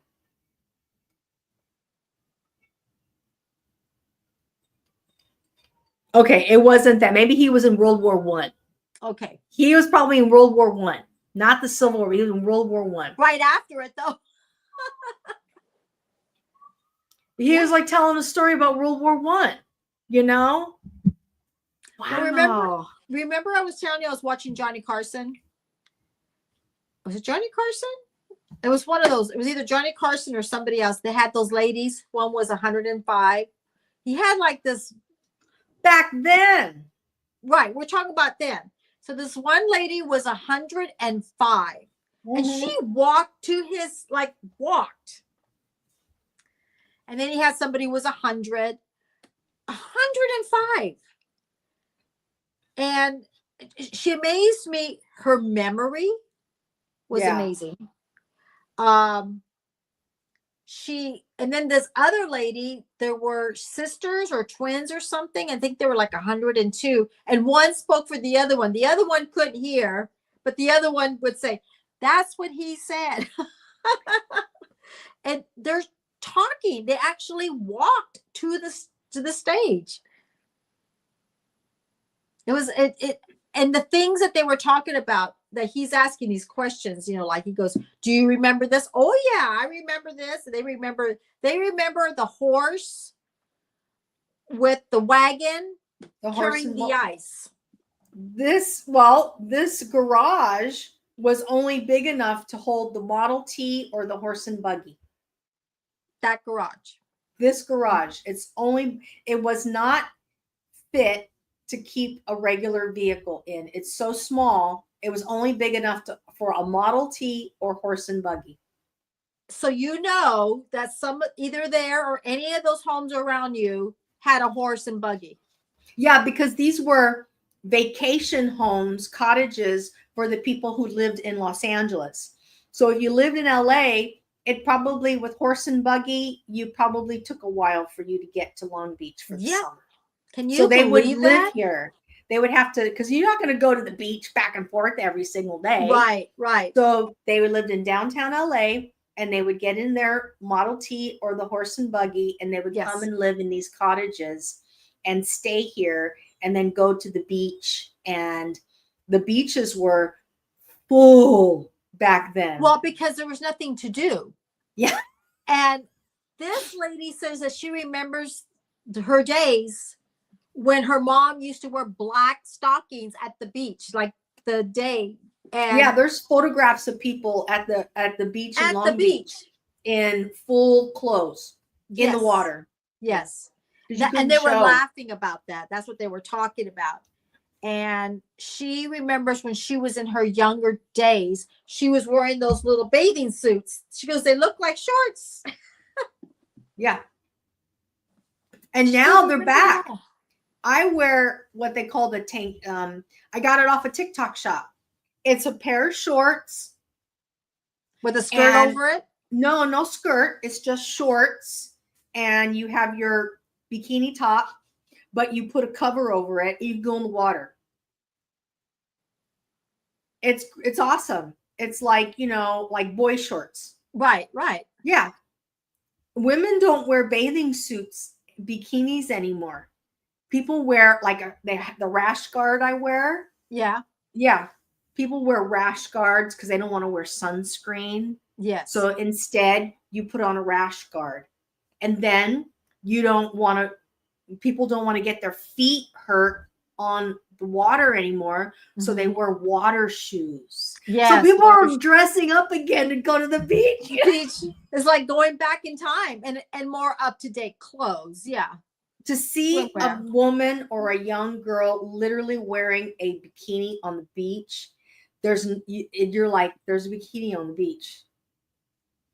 They have to be young, like the girls are really young, and they walk around there. And back in the day, they walked around like they were all sexy and everything. The girls now, they walk around like they're just functional. They're wearing a bikini, but they're not doing it for people to look at them anymore. Right. They're just walking down the beach.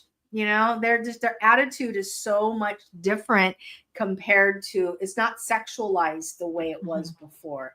Now it's just so different. Like the girls will wear a bikini, a two-piece, but they'll have water shoes on. Yeah. Well, I still got my bikinis. They're not going anywhere. They're right there in my drawer. But I was started in the days when bikini was the big thing. You know what I mean? It was, you had to look a certain way. And the tie string bikinis, it just kept Yeah. And now it's just different. Yeah. Well, things change, you know what I mean? Yeah. But it's going to go back. It will revolve. It goes in circles. You know what I mean? It goes in circles. Yeah. But I mean, like the little lady goes, I remember when my mom was wearing stockings at the, and I'm like, oh my God. She even had the little hat she was talking about. It was so cute because we were talking about what his show was in the 70s. So that's how far back that was. Yeah. Well, like the day when I was working, I actually met that was a big thing. It was her birthday, and she turned 100, and she drove up. I mean, she was like, went in. I remember it was, so she drives up, and I forgot her name, and I would see her, but I didn't know her age, right? So everyone's like, oh, she's here. Today's her birthday. I said, really? She goes, she's 100. And I'm like, 100? She goes, yeah, look at her. And she's, and we're talking about slow. She just drives up. She goes, but wait. She goes, it's going to take her about 5 minutes, 5 or 10 minutes to park, right? So she drives, and she doesn't drive up in between cars. She's like over there, right? She drives up.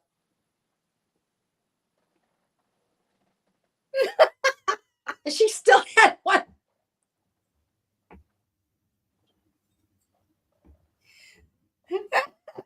Making sure no one's around her. I'm like watching her. She goes, focused. Get her little purse, It was so cute. She walks in, she's like,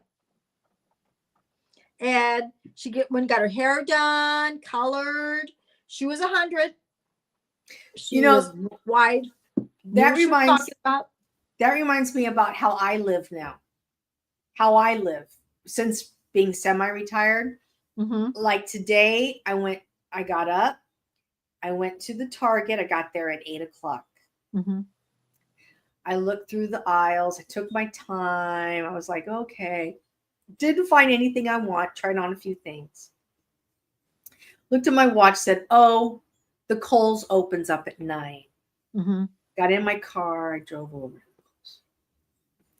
I got there 1 minute before they opened, walked in, and literally took my time. Looked here. I looked there. I looked everywhere. I was like, okay. The old Lisa, zoom, zoom, zoom, looking through the things. What do they got? What do they need? What I got? Well, let me see. I don't know if I'm gonna like that. Okay, I'm gonna go try that on. By the time I'd be trying clothes on, I was sweating. Right. You know, I was in a hurry. and now I'm like, okay, well, this one didn't fit very good. Maybe there's another size that's the same. Like you should be doing. So I grabbed my clothes, I put the other items back, and I said, okay, I'm going to try this one. And then I went, this is going to be my last fitting. I talked to myself in the store. This will be my last fitting. I took it in. Yep, this looks really nice. Okay. And I got 4 pieces, and I'm a little bit bigger now. So I went from a size 8. You know, the sizes are 8, 10, and 12. So I went from an 8. I breezed past the 10, and now I'm a size 12. Okay. But I tried on a size 12 capri. They're really cute. They look great. I go, they're very comfortable. Now, I could have worn the 10. I could have worn the 10. But a little snug. It just, okay. The 10 was good around the leg, but around my belly and my butt, because you know I have a big butt. So I'm like, this isn't working. It fit. And it wasn't tight, but you could see the poncho, and you could see the little tucky poncho in the butt, you know, like the little. You're like, too much. It just went like this. And then, so I was like, nah, I'm not going to do that one. I'm just going to go try the 12. Let's just see. 12, it was a little big, but it was comfortable. So I said, That's you know what what? she wants. Yeah. And then I started thinking, look at Lisa, you're going to be 60 years old. You're not a size 6. You're not a size 8. Just let it go. You know, you're still a size 10, but it's a little, Right. And you want to be comfortable, wear that. And so I bought the capris. I bought a black pair of capri and I bought a jean pair of capris. And I was like, good night, guys. I'm just going to go with this. This is fine. They're comfortable. They look great. I'm comfortable in them. I'm going to wear these. And I can wear them for an event, or I could wear them just to go out and put a pair of tennis shoes on. Right. Okay. And then I bought 2 shirts. Okay. The Vera Wang at Kohl's. Oh, yeah. Vera Wang's still there at Kohl's? Yeah. And her clothes are still good shape. Yes, and yes. So I tried on the small, and I was saying to myself, I don't know. It's like, And then I said, I'm going to take the medium. So I tried the medium on, and it was a little bit bigger. And I'm like, well, it feels good, but it looks bigger. Right. So then when I finally put all the clothes together with the right stuff, the small felt better, and it looked better with the outfit. So I go, okay, I'm going to get the small. Right. But yeah, so I got a black pair of capris. Good. I got a jean pair of capris. They look really cute. I'm comfortable in them. Yes. And I don't have to worry. And I'm like, that's my wardrobe for the next 5 years. Right. I had, so it was the last time I went to work, you know how when they get older, they have people that kind of take care of them, or it's their granddaughter or somebody. And so the caretaker says to me, do you work here? And I says, I do. And she says, do you know where you have an undershirt? By the way, thank you, Mind Games. Appreciate you being here. Oh, thank you. And I said, she goes, do you have an undershirt? I go, you mean like a t-shirt? She goes, no, like an undershirt. And the little lady goes, you know, an undershirt? I go, like a slip? She goes, yes. I go, you're looking for a house slip. I go, I don't think so. I go, and unfortunately, there's a lot of things that we don't sell anymore. Like Mom, she can't find a slip. You know what I mean? Yeah, not like a slip to go underneath the dress. This is why she liked Sears, because Sears and Kmart still carried slips. JC Penney's. Yeah. So I said, you know what? I go, okay, I don't think you're going to find it. I go, but I'll tell you what. I would try JC Penney's. She goes, she goes, I went to Target. They don't have it. I go to JC Penney's. You're going to I go, I have a funny feeling that they're going to have it. And the little lady says, it is so hard, honey, that I can't find things anymore. I go, you're looking for a half a slip too. And she goes, yeah, I knew exactly what she's looking for. And she was going to a wedding and she wanted a undergarment thing. Yes. So I said, I tell you what, I said, then I said, well, you can probably find a camisole. She goes, no, I don't want a camisole. I go, I tell you what. But that's all there is now. You know? And I said, she goes, well, hold on a second. I'm sorry. Lance wants something. Do you know where the toilet plunger is? Right around the corner. Over there. Sorry, Cindy. No, fine. So then I started getting into it, right? And her old caretaker didn't know what I was talking about. But this is the strangest thing. I said, you're not going to believe this. But I go, on that rack over there are some half a slips. I don't know. I was looking at some stuff. And the lady goes, are you kidding me? I go, no. I go, there's like 2 or 3 of them. I says, well, let's go very see. few. Yeah. Very few. And it was in the sale rack. I mean, this is what I said. I said about a week ago, I was looking in that rack and I said, I think there's a half a slip in there. And she goes, really? And guess what? It was her size. There was 2 of them. That her size for her? They were her size. Yeah. It was one size meets all. Didn't even have the medium and large. And I think one was a large. So she just took the one size fits all. And I even told her, I said, I couldn't believe this. I go, I just saw them over there like a week ago, but it was a whole selection. It was just a really small one. And she was so happy. But I told her, the next time, go to Penny's. I go, I think, I don't even know if Kohl's has them. I go, I would try JC Penney's. And I was telling her about mom. Yeah. That mom had a hard time. And she goes, she wanted it so bad. She wanted it for Christmas. And I told her I found them at Sears when Sears was open. Do you know that they checked Amazon? They couldn't even find them in Amazon. I mean, that's how outdated they're going to be. Well, they have magazines that mom gets strictly for women her age now. And she has to order them either online or she has to order them by phone. But I mean, yeah, they have like businesses, but Target has a tiny little section where they have half slips and the camisoles. They don't have the full slip anymore. Okay, so but that's the half slip. Yeah, so they have the half the bottom. Yes, you have to wear it as a 2, but it's made. Jockey makes them, and Maidenform makes them, and Dansk doesn't make them. They wear like the skin stuff. So even when mom looks on that book, it's only half slips or are they full slips? No, she could get a full slip there. So what's the name of the company? Oh, I don't know. I got to figure it out.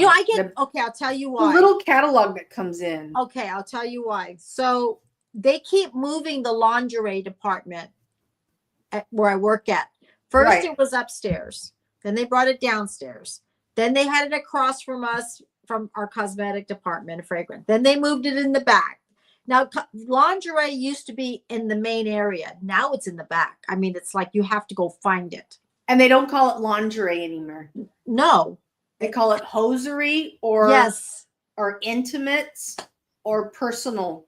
Yeah, it's weird. So we get people, and we're like in the middle of the store. So we get everybody, where do they sell this? Or I'm looking for this for my wife. And it's always lingerie. And I get the oddest questions. And I'm like, and everybody else that works are thinking like, what are they talking about? Well, I'm from the 60s and 70s. So I know what they're talking about.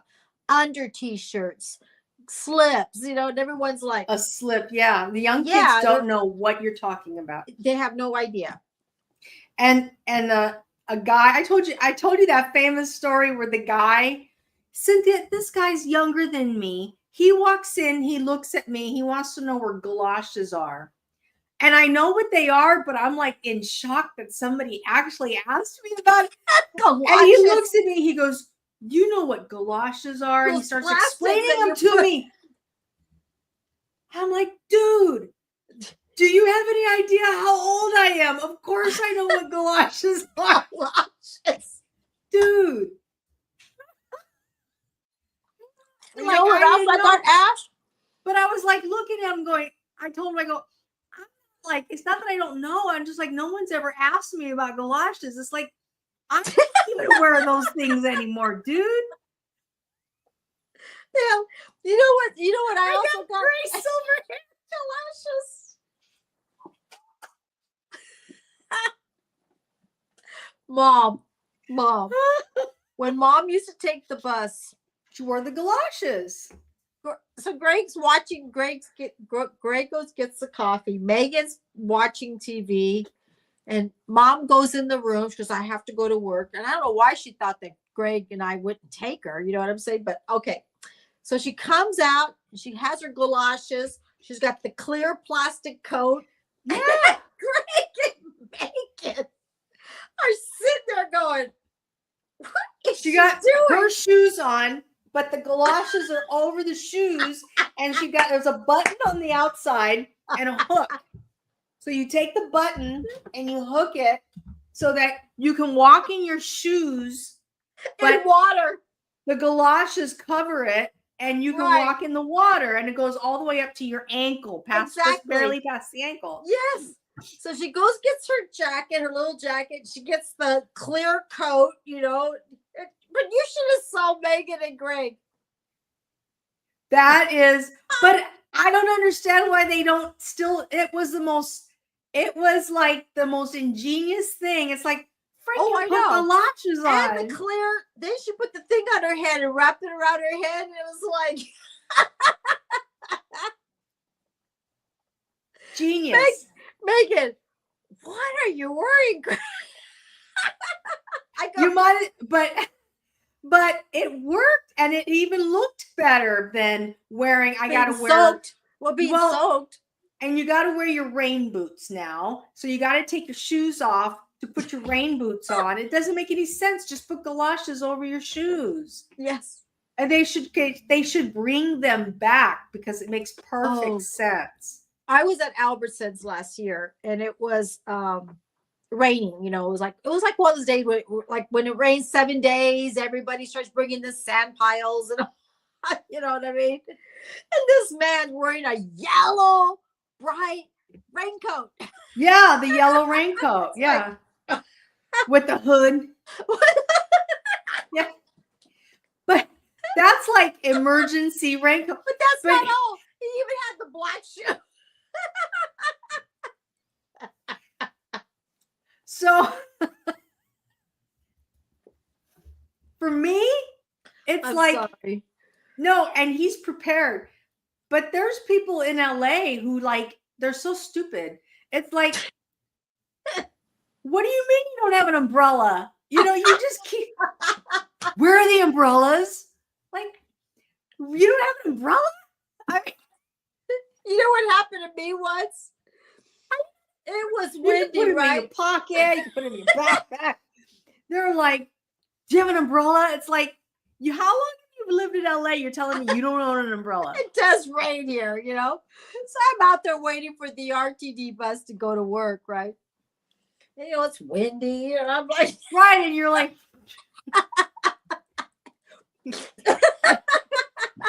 but it happens. I was so embarrassed. Everybody. My umbrella I've had for I would say since I lived in Huntington Beach. That's a long ass time. Yeah, but my umbrella bit and everything. It just, I'm fighting it. And then I don't know what happened. It just went the opposite. I'm sitting there getting soaked. So now I still have my same umbrella. I keep it in the car. I know exactly where it is. And there are people who want to know about the raincoats. Like they want what Mom had, where you just put it over. It's clear, Right. see-through. I'm like, they don't have those anymore. You have to get the ponchos. You got to put it over your head and wear it like a poncho with the hood. There's a question for you, Lisa. I'll Oh, be right I'm back. From sorry. Are you all streaming for 6 hours? No, not tonight, but it always seems like it goes that way. Thanks. Are you all streaming for 6 hours? I don't think so. We've been here, what now, 2 hours? And it works out for us. Hi, Mind Games again. Welcome back, Mind Games, if you're here. No, I don't think we're going to go, but like Cindy and I discussed, we're going to have a guest on once a month. So we'll be contacting you and anybody else just to book space. But also, we just ask this: if you guys ever do your lives, you feel free to invite us as well, and we'll be happy to be a part of your show. Okay. And we kind of like want to make this into a community. Peyton says, Ayo, your umbrella went like, I can't open the link. No, you're fine. I had you on mute.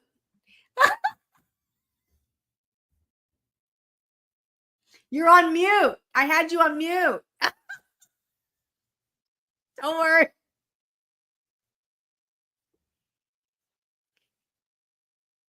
You're on mute. Mute. You're on mute. Unmute yourself. Oh.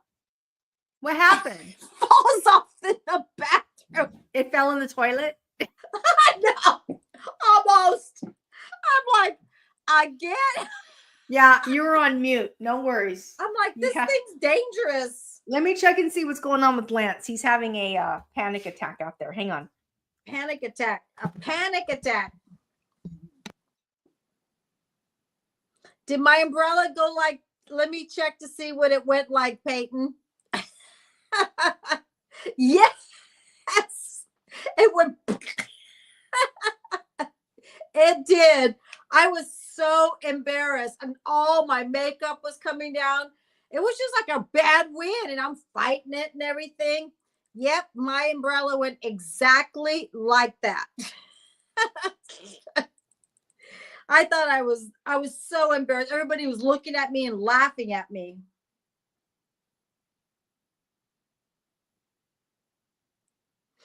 Oh my God, I was cracking up. I was just like, I'm all.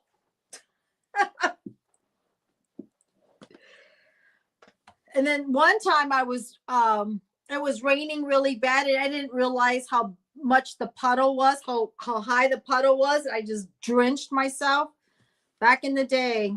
Of course, my mom says, I told you to buy this certain umbrella. I told you to wear galoshes. Of course, mom's always right, right?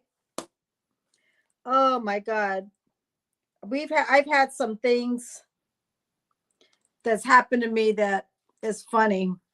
I have to wait till Lisa comes back because there's some things that we'll see if everything's okay. Sounds like Lance is having some issues or something. Let's see. Let me read the notes here.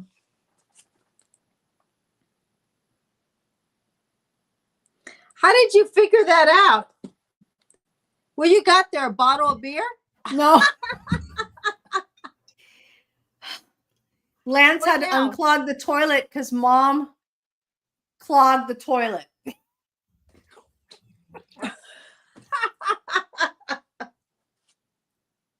Mom clogged the toilet. So Lance is like, huh. Where's the thing at the plunger? I told you where took care of it. Remember my car, the red car, the Cordoba, but it was called a Charger. Greg used to call it the Cordoba. You remember that big old red boat that I used to have? It had Corinthian crushed leather or something like that, or velvet. Creating change. Cynthia knows creating change. I don't know creating change. Thought so. Love the crack up story. He knew that the umbrella went like this, like. I remember I was at the Whitwood Mall. I was saying that right now, and I'm walking along. You know, my umbrella worked. I was set for the rain, but I didn't realize the puddle was deep. So I tried to jump over it. And I walked right in a wet puddle. I'm like going to work at the Brea store. I'm like soaked. My pantyhose were soaked. Oh my God. Another message from Peyton. Hang on, Peyton. Peyton, just send it to Lisa privately. I'll post a link to his is it Creating Change? Yeah.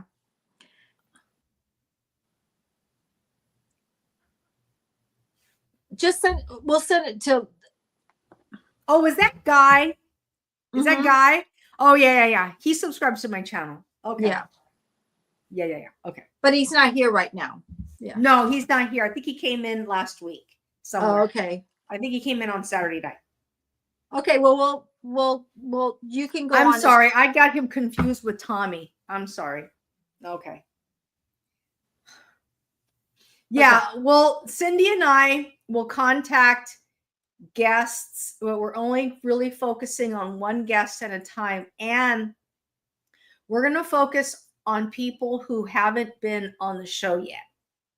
We kind of want to give them a time and a space. Like I would love to have SSV and Chit Chat Down Under. Yeah, thank you, Peyton. Chit Chat Down Under, Cindy. Yeah, I'm listening. Yeah. And I'd like to invite a couple friends of mine with who I collaborate on a weekly level that you guys don't know about. Right. And invite some other people, just have like unique and different things that they do. Some of them are artists, right? Cindy, some of them are artists. Right. But also Lisa was saying, yes, I'm sorry, Lisa. Lisa was saying that she doesn't really want to link other people's. It's okay. We appreciate it, but Yeah. I understand. Yeah, I mean, we can always reach out, but right now we're only that, which technically speaking, Cindy, we're only going to have 12 guests a year. So who are those 12 guests going to be? I told Cynthia I want it to be people who bring value, people who support our channel, and people with whom we interact with on the internet or personally. Right. That's how we want to do it. So, and that way there's a nice, just a nice variety of people who come on the show. Yes. And people whom can always bring something a little bit different. Yeah. So, artists, middle-aged women who are doing their thing. Right. Period. Because we have a lot of different people in our Okay, I have a question. I want to know. I'm just curious. I want to know from Peyton and I want to know from the other guys. Just curious. Okay. I'm throwing it, me, throw everything out in the freaking universe, throw shit on the wall and let's see what happens. Okay, Ben, don't worry. It's all good. It's all good. Don't worry about it. Yeah, it's not it's just that Lisa just wanted some. Okay, go ahead. I'll let you talk. I would like to know. No, I would like to know why every single time Cindy and I are on, and it's not a big deal. I don't care. Because I've seen guys work, and I'm just curious as to why you guys are big fans. Like, what has been his motivation and how has he helped you in your journey in creating content? That's all I want to know. I'm just curious, and I like to know more because maybe I'm missing something here, because I have two coaches, my mentors. Maybe he's your mentor. Let me know if he's your right. Is he your mentor? Great. I want to know. I have two mentors that I have never mentioned on my show. And these guys I meet every single week. And they have made a huge impact on my life. And if he's made an impact on your life, I would like to know that too. Nate and Flip. Yeah. Nate Ryan, Flip Moss. They are my mentors. 2 coaches. They're on YouTube and they're on TikTok. 2 coaches who made a difference in my life. But you're also saying that you don't expect him to talk about your show. You're just right now, you would rather say Peyton because Peyton's here. Yeah. Nothing bad. It's just. Yeah. Peyton's channel should be promoted. And I know he's like, you like watching his show. I think that's great. You know, I know a lot of people like to also watch Big Jack story time. Okay. So yeah, it's all good. Don't worry. I mean, don't worry about it, Peyton. Yeah. I'm just curious because I thought maybe he's bringing some type of value because he's been coming up a lot on our show. And I just want to know the value that he brings and the reason why you feel that it's extremely important not to link his stuff on our show, but I want you guys to talk about what he's done so we can have an understanding of what's going on. So. Yeah, well, there's a lot of shows. Oh, go ahead. Yeah, Big Jack is awesome. And Big Jack's actually been on. We asked, he's wanted to come on and say hi. And actually, he's one of the people that Cindy and I are going to reach out to, right? Yes, you mentioned Big Jack. You would like to meet. Andy says he has. Yeah. Exactly. So, right. Yeah, it's so don't trust me. I get it's all, you know. It's all good. Yeah, it's all good. But there's a lot of shows I'm watching and I'm not putting them, you know what I'm saying?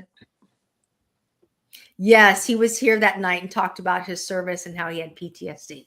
And he talked about it because we brought up our father's stories about PTSD.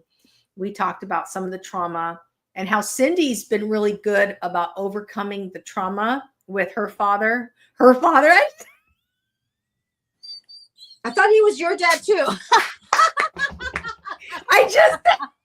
You just did it. Oh God. Cindy with dad, but I haven't gotten over the trauma from dad. And I'm just, you know, like, okay, you know, move on.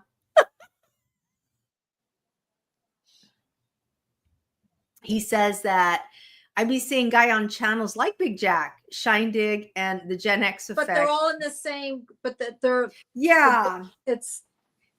And I'm going to be honest with you. I appreciate every single one of them. But at the end of the day, Cindy and I are kind of like having our own moment. And you guys are huge supportive like aspects of that. And I would love for you guys to have your own show, just like any of us. Right. And have guests on. Because Cindy, she had spoken about this while Greg was still alive, that they wanted to do a guest host type show as well. And you used to like to go on Big Jack story time as well.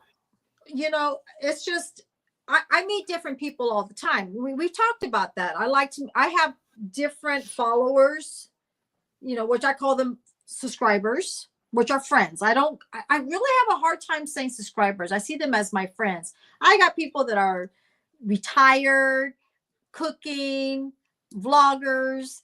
They do cruises. I don't have just, some do beauty channels. Some do diamond painting. Yes, we are a family.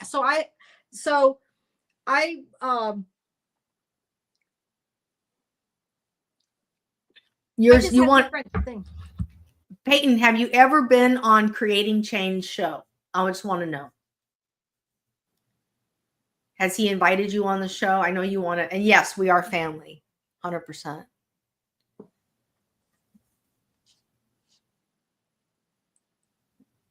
Yeah, that's true. Right. See, I call subscribers friends. But some people don't know when I'm saying friends, or like, because I had a comment one time and someone says, well, who are your friends? Subscribers. That's what I say. I call my subscribers my friends. Yes. Then they need to ask you, Peyton. You know what, Peyton? Okay. If you're watching in the peripherals or anybody out there, I'm calling you out. Bring Peyton on your show because he's funny. Yes. He's a lot of fun. Yes. And he's been a huge support of your channel. And I'm sorry, Peyton, but I have, I'm putting my balls on the table. Behind the truck.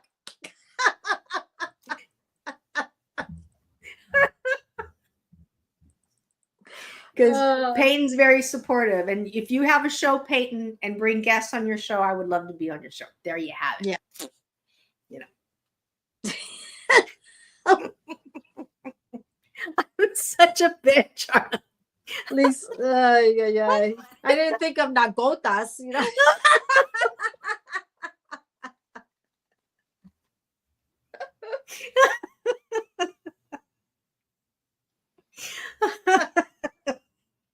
I don't, because I'll call people out. I don't care. Woo, woo. No, I'm just joking. East LA East LA.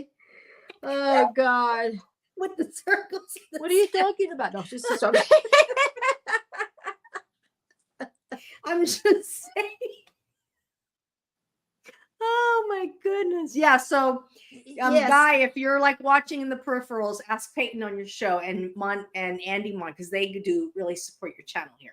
They're wondering, yes. Peyton goes, I don't mind you shouting me out, but that's how it's supposed to be. It's supposed Hello. to be. Yeah. Hello. That's what you do. Mm-hmm.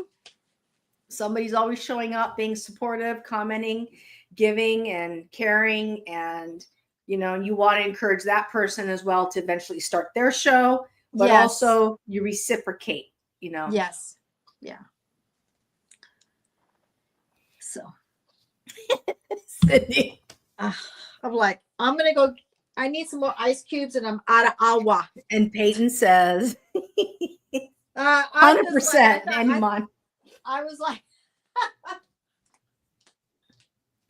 And the reason why we invited Big Jack is, well, we're gonna. So I don't know if Cindy sent the email or not, but is because he's had Cindy on a number of times, and I know we had Big Jack impromptu one night, and I was getting pretty tired. He was on pretty late, so we just like to give him his platform and promote his channel. Of course, he doesn't need to be promoted because he has a lot of influencers on his show, but you know.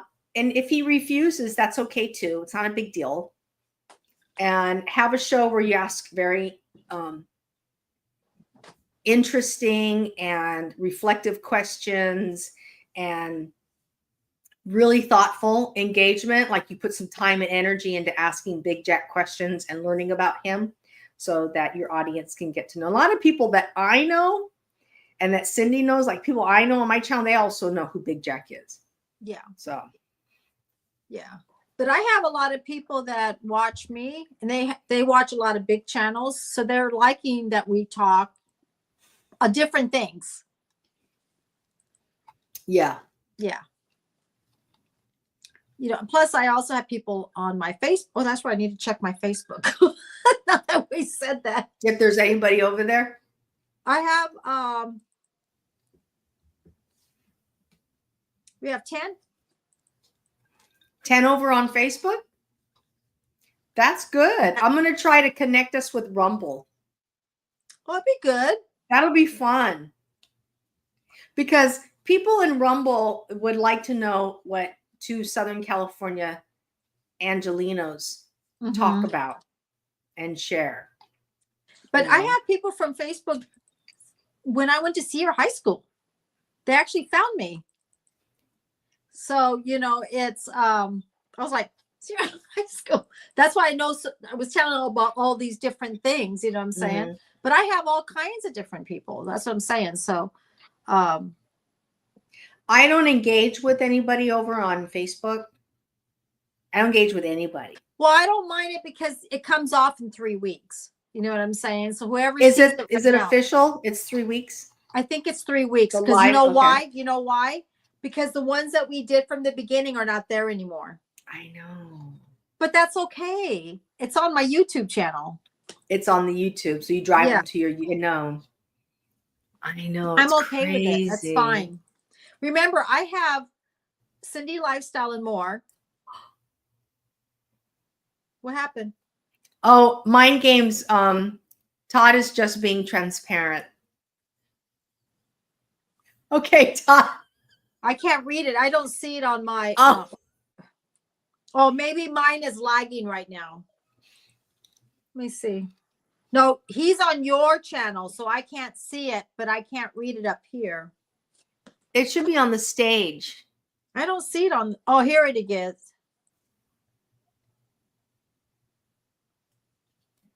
Okay. Todd's spilling some tea. But Todd, that's your personal experience. Right. That's what I was going to say. Like, it doesn't mean from your perspective, that's an experience that you had. Like, and that's not what everybody probably has. I'll share this. You weren't here the other night. Damn it.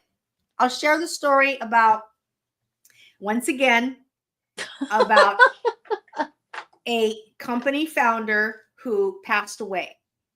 And he was very respectful to me and very kind and a very gentle person. Him and I were actually the same age. Oh, And okay. Go ahead. All right. you remember I told you he passed away? Yes. And when he passed away, I only have good memories. And when he passed away, everybody around him, people I talked to, oh, did you hear this person passed? Oh my God, I'm so sorry to hear he had passed.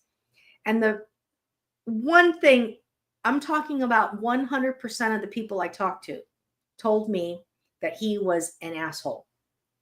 And the guy was a jerk. And he was a dick. And blah, blah. And went on and on and on. And and after listening to them intently, I finally had to say, you know what? I understand what you guys are telling me, but that's not what I went through. He was a gentleman to me. He was nice to me. He was fair. He was kind. He was courteous. He always made a point to make me feel like I had value and that I was important. And everybody, like, as though I had experienced a completely different human being. You know? You're like, he was great with me. So He was so nice. I have zero bad things to say about this person. And I was telling Cindy, you know, that I never got a chance to share that. I feel like I share it now because I can act, and he's very famous, by the way. You see his name in grocery aisles across this country. Okay. And yeah, so I'm like, I don't understand how this happened. That's not my experience. So yeah, I understand. But I never disrespected other people's opinions of him. That's just was my personal thing. So anyway, yeah, I respect you putting that up on our page, but I saw Guy host Tommy, and I saw Tommy host one of his own shows, and I saw only positive interaction, but I never really interacted, so I don't have anything to say. Yeah.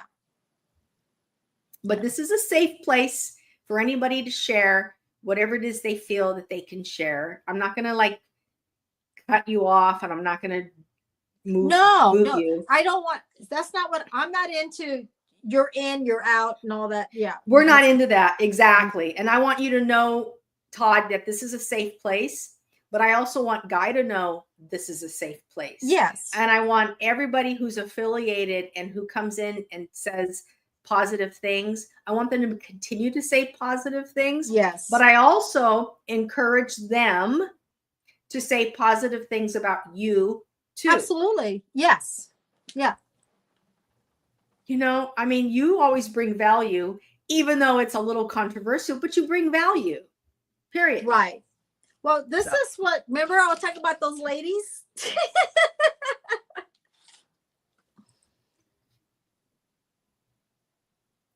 Exactly. Peyton's right. Yeah, Todd, but Todd also feels very comfortable here. And he feels comfortable saying what he said out loud.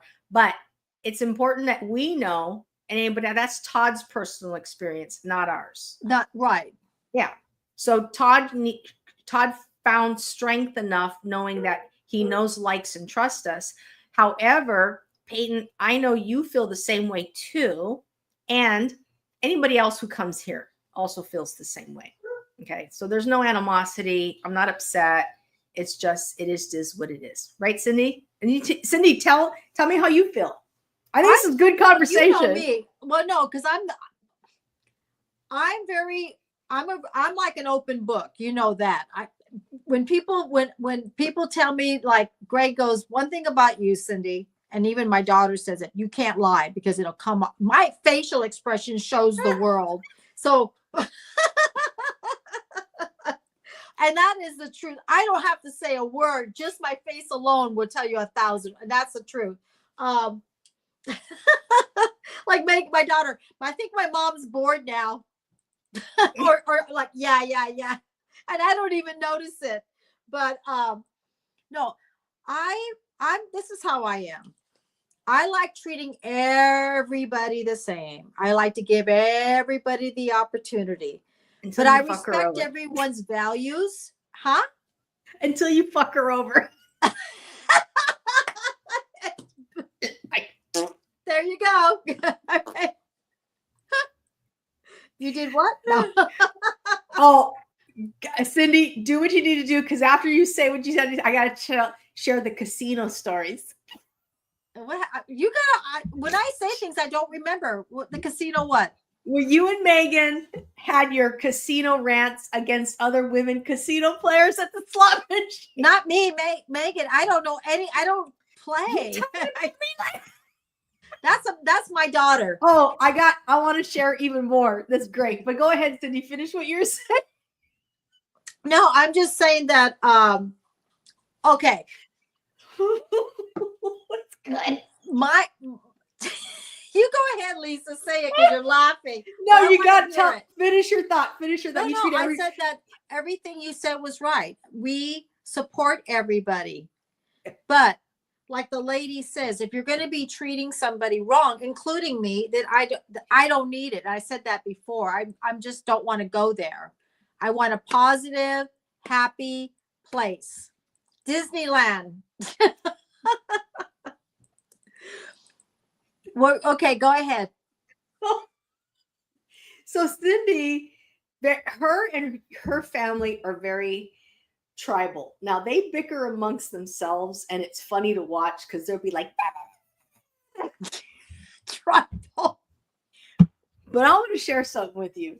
There's stories about Cynthia. Megan was in a tournament, a slot machine tournament. Oh yeah, slot tournament. Yes, I remember that. Okay, but I don't know the story one. Maybe I wasn't there when she was doing it. She won over $1,000 on that thing. She won So Cynthia and Megan at 8:00 in the morning, they could be bickering. Oh, okay. And then they could go to the slot tournament, and one woman could just disrespect Megan. And the next thing you know, Cynthia and Megan team up and can't talk to me like that. What did you say? Oh, no, you didn't. You didn't say that. Look, this is my daughter. You don't talk about. Let me put on my hat.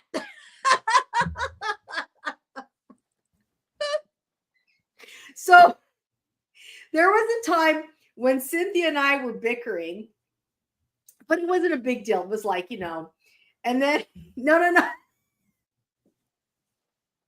Cynthia was bickering about Megan, and I was sitting there listening. You know how moms they bicker about their daughter. So Cynthia's telling me the story about da-da-da-da-da-da-da-da-da-da. So I go out and I have dinner with Megan and her boyfriend. And we're talking, and we start talking about conspiracy theories, okay? All kinds of things about Freemason shit, the whole thing. Mason. So Megan drives home. She starts sharing with her mom. I think we even talked about the statue that was in the house that was handed down to Cindy from grandfather. The metal statue, okay, with the sword. So I'm just minding my own business. I had a good night talking to my niece, right? And everything. I get a phone call from Cynthia after she had spent a week bickering about Megan. And she goes, "What did you say to my daughter?"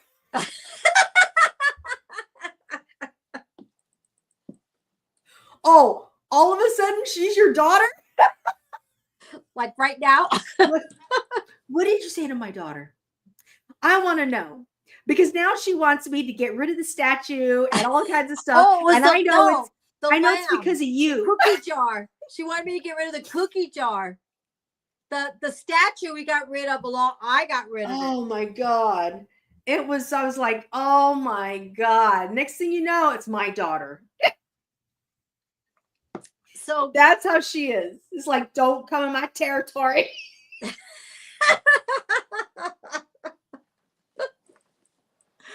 So our cousins bring me, Grandpa passed away, and I always wanted the ballerina with the little doll thing, and then I wanted the statue with the sword. It was it metal? It was like solid. It was metal. made out of copper iron or something like that. But I never realized that the sword was real, because one of Greg's friends sitting there, and they all thought it was a really cool statue. Yeah, Grandpa had great artwork. Yes, but one of his friends was like looking at it, and he cut himself. He's like, this thing is real, and you need to be careful. You got a little girl here. And I didn't realize that. I never, because he had it on the floor. Huh? He had it on the floor. Exactly. I had it on the end table. So I went like, oh my God. And it nailed him. I mean, like, so anyways, I got it and I put it somewhere else. I think I put it on top of Greg's, he had one of those record players that had the boombox and everything, like the big stand ones. So he had a piece of furniture. He had a piece of furniture that was a stereo. Put the thing on, boom, the whole house will vibrate. Yeah, he had one of those stereo system. Mm-hmm. So I put it on top, and Barbara Knight came, and she was having some hard times, and she stayed at her house for like a month. Okay, my friend Barbara. So she comes over, and we're all asleep. I mean, like dead sleep. And all of a sudden, in the living room, sounded like something like thump, like boom, right? That even the birds start fluttering. I have 2 parakeets, And I was like, what was that? I go, Greg, wake up. I go, someone's in the living room. And Barbara Knight goes, knocking on our door. Cindy, I go, you don't need to knock on the door. The door's open because we can hear Megan. Yeah. And Megan and her together. She goes, I think someone came in the house, like the sliding door, the apartment, right? So this is a true story. And Megan woke up, like our little girl woke up. Megan was like maybe 93 and 45, 6, 9, 7, 8, 98. She was 5. Megan was 5. So Greg gets up, and he's like, what are you talking about? I go, Barbara and I and Megan heard something in the front living room. So of course Greg gets up with his chonies on. I mean, I'm like, thank God he was wearing chonies.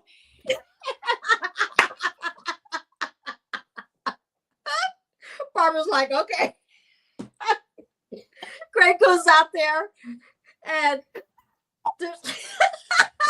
did he wear boxers or did he wear briefs? I'm just curious. No, it was one of those cotton ones. His mom used to buy them, like those, and it had like stripes, Megan's all like, wait a minute, we have drama in the conversations. Just keep it going because it's good. So anyway, Greg's walking around with his little boxers. Greg's thin, right? So he's Barbara's like, so he goes out there. There's nobody here, and this and that. You guys are hearing things. She goes, no, we heard it. So finally, Megan's afraid to go back to sleep. So Megan sleeps with us. Barbara Knight's like all afraid. She's like, I'm like, okay, we're all going to go to bed together. So we all go in the living room, but Greg sleeps back in the room. Greg goes, Megan, well, I'm going to go sleep with Daddy since you and Barbara are I'm like, okay, so we'll sleep with Dad. We didn't hear anything. According to Peyton, it's not drama, but it's okay. That's my brother. Oh, that's so sweet. Okay. They're the 3 of them, and they're like, talking. Yakety, yakety, yakety. I love it. I love it because we do the same thing too. Right. So anyways, so I go, we didn't hear anything anymore. A week later, thump. And Barbara Knight's not there. Well, this time, no, Barbara was there. This time Greg heard it. And Greg goes, what was that?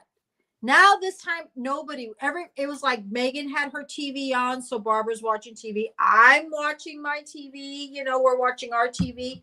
Greg goes, what was that? And they're like, Megan, did you hear that, Dad? Did you hear that? And we're like, Greg goes, that thing's got to go.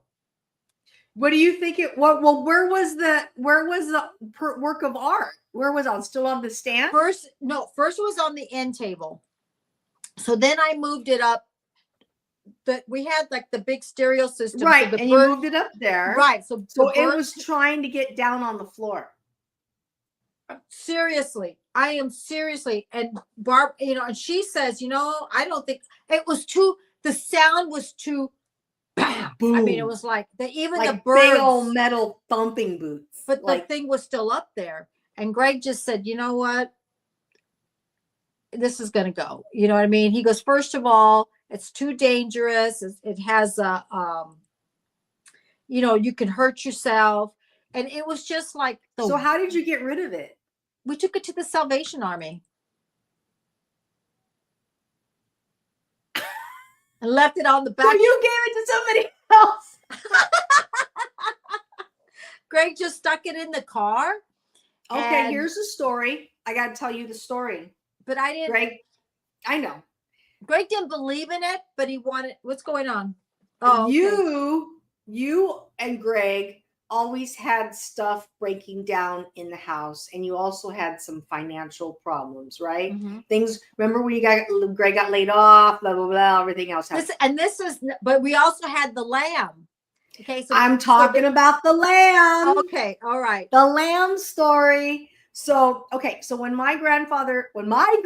granddad passed away, there were a lot of people. Grandfather did very well. He had a lot of shit in the house. So they started giving people stuff. And I remember them calling me and I said, I don't want anything from the house. I don't need anything. I'm good. Okay. I've never had the best of relationships with my elders in my family. So I just let it go. Anyway. So Cindy got the statue and she got the lamb. Right. Yeah. So she got a couple of things. And I didn't have anything, but that's regardless of that. It doesn't matter. But anyway, so Megan always felt weird about the lamb, right? She always had not like the lamb because weird remember energy. She was a little girl. She remembers that metal thing, So yeah. Now you got the lamb. Yeah. And the lamb's always been there. And every time I would go over to the house, Cindy's house, that effing lamb would be up on the countertop. And I was like, every time I looked up, I was like, well, first it was on the counter. There's that damn lamb. Then I moved it on top, like up in the top. So when Demon was young, Hallie, Asha, and Dakota would bark up there. Mm-hmm. Yeah. It catch their attention. And nobody would be around. Right. And they could be sitting there, dead sleep, get up, and they'd go right up there and bark up there. And it was like, there's nobody there. And for a long time. And that's when you told Megan about all that stuff. That was it. And Megan said, you know what, Mom? The dogs run over there and bark at it. I mean, and I'm not comfortable with it. Yeah, I just think it was just weird. It was just, Greg didn't believe in it, but he also he felt weird about it. So then the guys gave the lamb to Lance to get rid of. Mm-hmm. Lance took it to the Goodwill too. But he did say prayers over it. He said prayers over it. Something wasn't right. He said prayers over it. Yeah. So he gave it to the Goodwill. And guess what? None of the dogs bark at anything anymore. And nothing. And then you guys had a financial win. A lot of things started changing. Not like the dramatic things, but it was just like not as much. You know what I mean? And I think about it. I just like, God, that was weird. You know what I mean? Just weird. I can't explain it, and I said my prayers and everything, but Greg never believed it, but he wouldn't say it. Yeah. No, he believed it. He just didn't talk about it. He didn't want to believe You're probably it. right. Yeah. Yeah. But Megan was very vocal about getting Greg that just stuff did. out of her. But see, Megan didn't like it when she was young either. You know, she never liked any of those two things. And Mom, okay, so we have a very old-fashioned, everybody needs to know this. We have a very old-fashioned Latino family. And Grandpa was very religious, but not with one particular faith. Like, I heard shit about the Rosicrucians, the this, the that. Like, they was always dabbling in different religions. And our father, Cindy and I, Dad, he was a Roman Catholic. And we had to go to catechism. We had to get baptized. We had to get confirmed. We had to have Holy Communion. I mean, it was like a thing. Okay. Well, he also graduated from Cathedral High School. Yeah. And it was a thing. Yeah. So Mom all went along with it. But and I noticed that the family never came to any of our events. Like they didn't come to our confirmation. They didn't come. I think they were at the baptism. I think Ray They went to your baptism, but I went to your baptism because you're well, I was a little girl. I was living in Grandma's house. But your godparents was Pat and Amy. Yes. Yes. Was Mom's oldest brother. My godparents was like Dad's friends or his what they call those compadres or compadres, tios, whatever. Yeah. Compadres, I think it's called. Yeah, something like that, right? Hermano, all that stuff. So anyway. So all that stuff had to be done, but I know that my mom had like a big party for the baptism. It was a thing. But anyway, as we went for Holy Communion, confirmation, all that stuff, things started to die down. All I remember, and we're going to keep this really short because Cindy and I are planning to do a story about it, was some of the books that were in Grandpa's library disturbed me. And that's all you're going to say. That's all I'm going to say. That's all. That is yeah. And some of the things that happened in parts of the house that my grandfather lived in as a child, I remember experiencing temperature changes. And there's a moment that Cindy told me that I went through that I never, ever remembered. Like, I think I was in shock, so I never remembered it. And Cindy made sure to tell me, Annie Monty, bless his brother, you're amazing. Thank you. Yeah, I mean, that's nice. I have to admit, though, two of my friends happened to go to Grandpa's house. Like, I took them with me, and they both experienced coldness. Yeah, like bone chilling. There's no way they didn't go at the same time.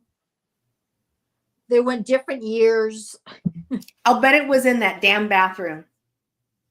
And the hallway between Grandpa's house, between Grandpa's room, that whole section there, and that back bathroom. The back bathroom was like. But even the middle bathroom, it was weird. So when you went into the middle bathroom, one part was cold, but one part was warm. Which middle bathroom? The middle bathroom that was between the den and the kitchen? No, that's the back bathroom. We're talking about the Grandpa's in the hallway. Room. There's a bathroom. Yeah. Okay, that one that was in the hallway. Yeah. That was weird though, because even Charlotte said it. It was like she said. Here. She goes, it was cold, and then it was like it was weird. It was like, how can you be cold here and be warmer here? And the bathroom that was between the den and the kitchen was always bone chilling cold. Oh my God. It was ice. Like it was like teeth Even chattering when you closed, cold. remember that he had the little windows that you opened it up and closed Yep. it? It was still cold. Teeth chattering cold. Yeah, that's weird. Well, that's all. Everyone's getting blessings. Got 4 in the house. Yes, we're all blessing. Well, we talked. The house has thus since been sold since the 90s. They got rid of the house, but it's just that fact that it happened. And there are some home like family trinkets that I don't own, but Cindy got rid of her family trinket. After all that, definitely. And there are family trinkets with family members in other states who, without inviting a story, they also tell a story. Like one of my family members in New Mexico has the miniature dolls. That was in the case. We won't go into that. Yeah, we're not going to go there, but we have family members and they have the dolls still. And they had the dolls in the house. And they finally had to take them out of the house and move them in another location because they couldn't take it anymore. That's weird. That's weird. I don't even, so even when I'm talking about it, I get weird. It's like, oh. And I don't get weird. I don't get it. But Mom, okay. Remember the cards Mom used to deck She had out? tarot cards. Okay. I think they're, I don't know if we have them. I know they were in my house. They were in your house? I think I had them. You had them in your house, like the house you live in now? I don't know. I know I seen them. Because somehow they made it back into Mom's possession. Then they were in the bag. They were in the bag. And I'll tell you, I was furious when she. I don't even like. I'm like. I was like, what the hell? Oh no, we're not. No, we're not. And she's like, what is it? What's wrong? These have been. I'm like, no, They're old though. They're antiques. Never. I know. And the thing is that like Lance told me, you just can't get rid of those things. Like, I don't understand what the thing is, but I mean, he was like, I said, no, Lance told me, calm down. You're empowering it. He said, you need to do this. You need to take its power away. Okay. So Lance and I have been together for a while. And guess what? Because Lance told me the same about the lamb. Because Lance is very faithful, very full of faith, and he reads the Bible and stuff. He was like, you got to take its power away. You got to say you don't have power. And when you tell that, it will dissipate. You don't give it anything. It's just an object. He was like, you see this? This is an object. That's all it is. And that's probably how Greg thought about it too. That's why he took it. Yeah. See, Greg didn't believe in ghosts and he didn't believe in stuff like that. You know what I mean? Right. Now that he's not here, I don't know. Don't come say hi to me. But Lance believes in spiritual beings. Lance believes, in spirits. He believes in visits. Like he says, every single time we're outside and he's working in the garden and he sees a butterfly or he sees a dragonfly. Who sees dragonflies? Well, we see dragonflies. And Lance goes that the butterfly is Richard, his father figure. Oh, well, that's in prison. Seen it. Yeah. His prison father figure. And the dragonfly is his father figure, Richard. Okay. And the butterfly is his great father figure, David. So he's like, oh, there's David. Or there's. But and you know what? Remember that day when I saw what's her name down the street, I still today believe I did. I mean, I was only 14 years old. I wasn't. Well, yeah, children see things and that's why Megan felt energy from that. Right. And And when mom was watering the yard, and I was standing next to mom and saw her coming up in the station wagon, or it was a car. Those days everything was big.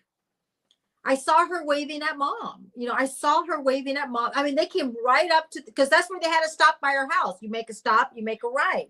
I remember that. Oh, there she goes. She's going to be going for her surgery. And then we found out what happened. We're talking about months later, not even thinking about it. It was summertime, I think because I was outside at 6:30 at night wearing shorts. And I go, she's down the street. And nobody thought about it. I walk in, I go into the kitchen, to the living room. I go in the back room doing something. And then dad goes, what does Cynthia say? Like, it didn't click on him until after. And my mom goes, what? What, Porky? Mom, what, Porky? She's in there doing their dishes. And he goes, what did she say? And my mom goes, nothing. He goes, no. She said something when she came. She said she saw the lady down the street. Right. So he comes up I can hear dad coming down the hallway. He goes, Cynthia, he goes, what'd you say? And I go, what? He goes, when you came in and through the garage. I go, oh, I saw Jerry down the street. He goes, Jerry's dead. And that's when I was like. So you know how I was about dad passing. I was kind of like very stoic. Okay, dad's gone. And ever since he had passed, when Carl and I would go down the grocery aisle, a loaf of bread would fall off the loaf of bread always would fall off of the shelf. All the time. So Carl says that's your dad talking to you to let you know that he's here. That's so cool. He actually felt that, huh? Yeah. Well, he said that. He goes, they would just fall off. Like, it doesn't happen once. No. It happens twice, 3 times. It happens. So recently, I hadn't seen it in a while. And every now and then. Cystic blemish right there hurts. So go ahead. Okay. So every now and then, there's a loaf of bread that falls off of the shelf. With So no one touching it. No one's nobody touching there. it. Just like you just. Okay. So I would go, oh, that's dad. Maybe he's just saying, hey, I'm here. Hello, whatever. Right. So not too long ago, I work in a city that is the largest senior citizen community in the entire country, Seal Beach. So I'm working and I'm with a lady, and all of a sudden I'm talking to her, but down on the other end of the aisle, a loaf of bread falls off of the shelf. And she goes, oh, I go, no worries. That's just my dad. He lets me know that he's here. And she's like, put it up there. She goes, oh, I know exactly what you mean. She goes, I'm not even surprised. I go, yeah, it's just my dad. He's telling me he's here. Oh my God. That's so funny. That'd be like a burrito falling off the shelf. Yeah. But it's always a loaf of bread.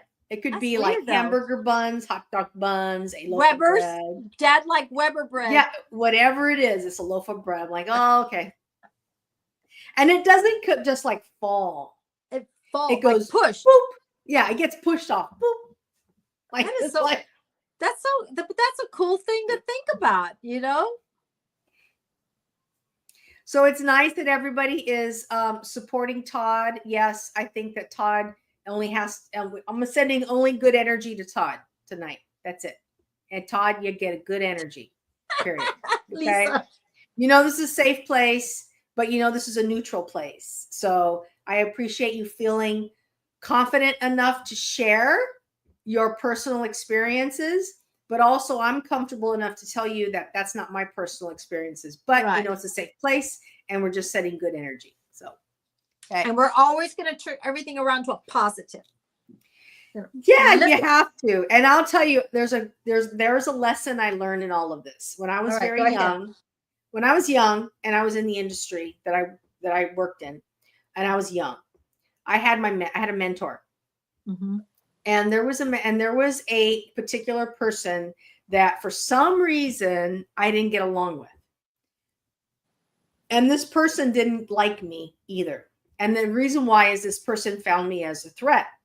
So he would lash out on me and whatever. Didn't really make any difference. But anyway, so my mentor says, I want you to do this. Do me a favor. Within the end of the year, I want you to make friends with this person for whatever reason. He was like, it has nothing to do with ego. It has nothing to do with right or wrong. He goes, it has everything to do with, you never know when this person might need your help someday, but also you might need this person's help someday. And the fact that you guys are supportive to one another means that you've grown and have that support system. So, and right here, it says, always have fun, cherish everything, friends around you. Life is too short. Life is too short. This is what I wrote down. Isn't this weird? And then life does not diminish. If you see it, life changes as we go. And the values stay the same. Mm-hmm. Keep your values the same. Don't always stand by your convictions, but don't just cut people out of your life. Right. You know what I mean? Because you never know, that person may actually need you someday, and you're going to respond gracefully, but also you may need that person someday and you want him or her to respond to you gracefully. Right. Yes. And this is what it says here, and that's why I really enjoyed watching those ladies, because like I said, they all said it differently, but they all came out the same. Yeah. They all have different ways of looking at it. Just like the 12 apostles, the stories are all different.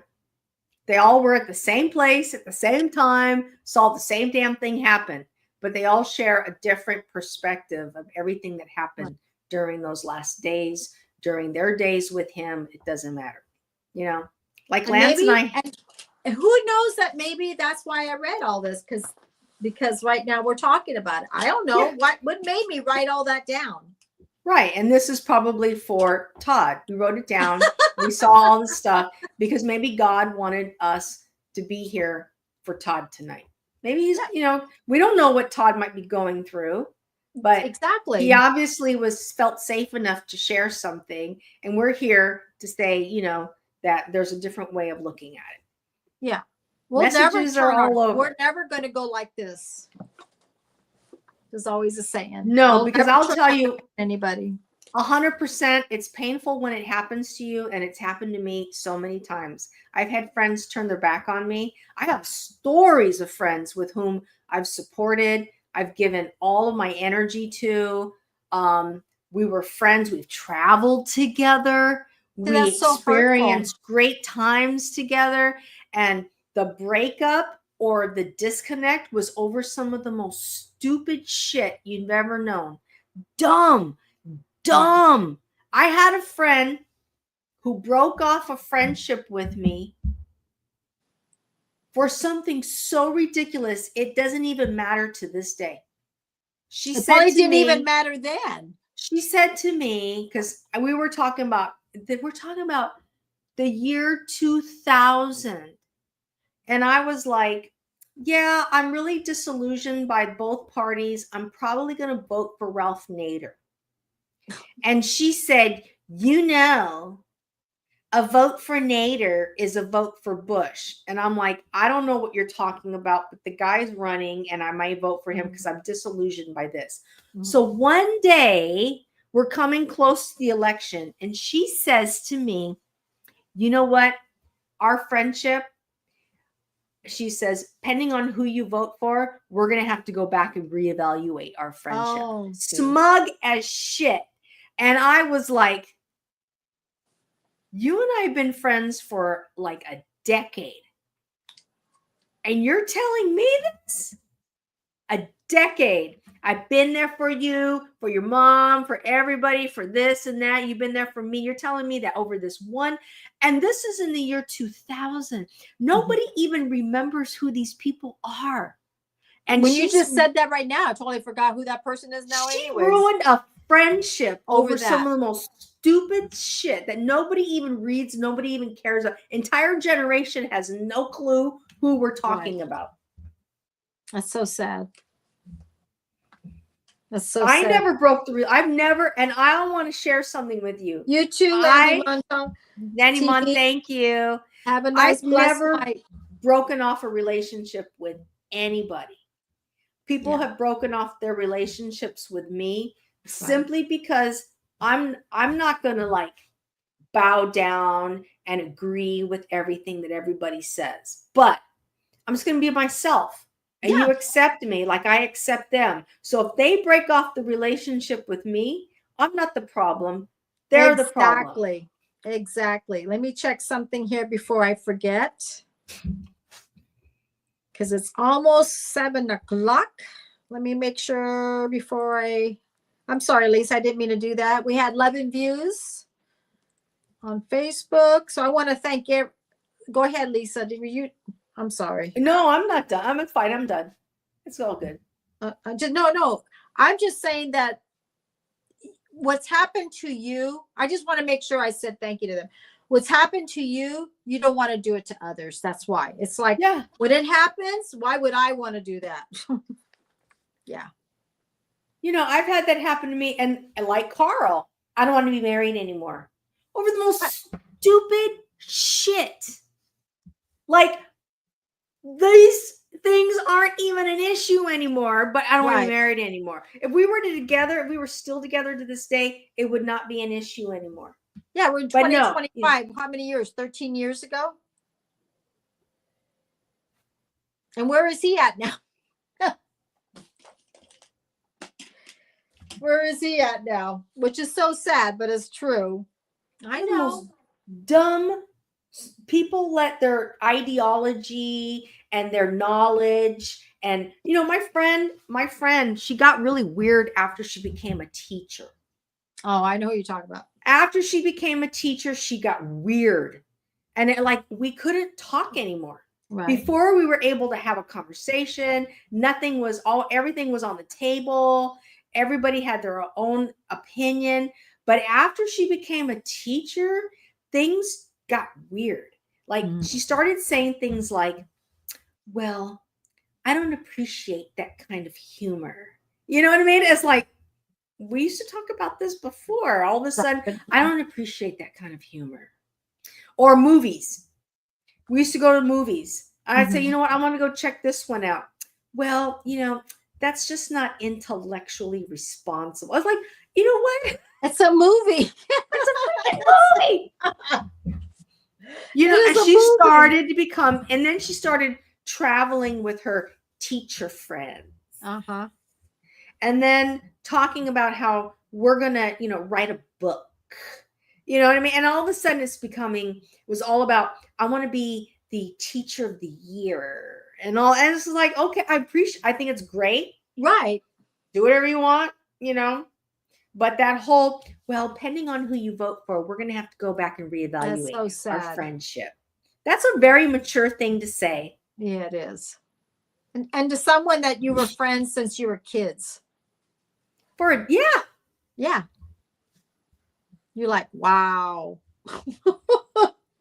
I know, exactly. Wow. You know, you'd say things to me like, well, that's not, you know, you would say like, I don't appreciate that kind of humor. And I would go, okay, like not a big deal. You know, Right. You don't have to show up. It's fine. Right. You don't appreciate that humor. That's fine. I didn't judge. I just Right. knew, but I did notice I'd be like this, like going, something's not right. Something's not right here. Something's changing with my friend. You know, Hold on. Did you not hear that? I heard it. That's telling me I need water in this bowl. But we're also, when you come back, we're coming upon the 3.5 hour mark. So we are going to sit back when Cindy comes back and gives the babies their water. We're going to be coming back and probably closing off the show. And I think that we learned a lot tonight, you know, and I hope we offered value and some wisdom to the viewers on the show. and we're able to, open up some dialogue between you guys, because I know that we sensed something, but we weren't sure. I don't want to get in the middle of it because I really don't care,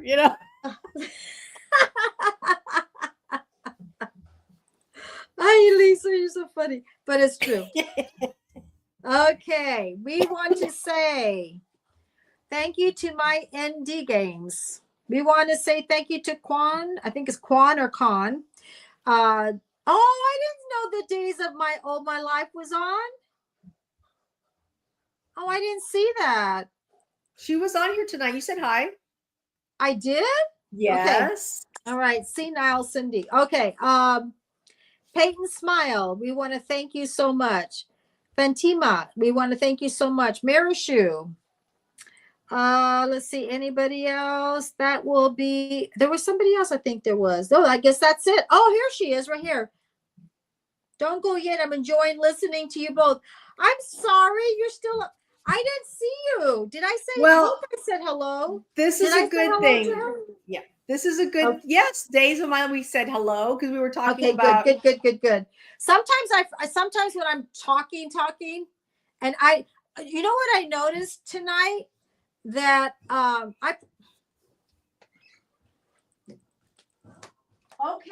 coming. Jeez.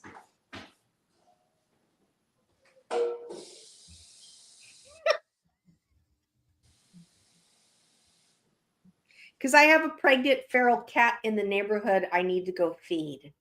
Her name is Mama. Did you hear her? Get up and bring me some water.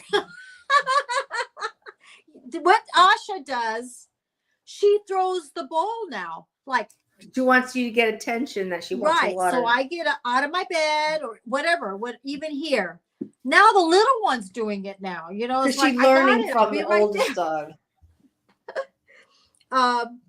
Also too, so if anybody wants to be on her show, Lisa has an email and I have an email. So email us and then we'll set up a date and time for that. So we'll do it together, but you have to email us and then we'll do it right. We'll coordinate when you're available and when we're all available. So I wanted to say that. I'm going to say that every time after the show.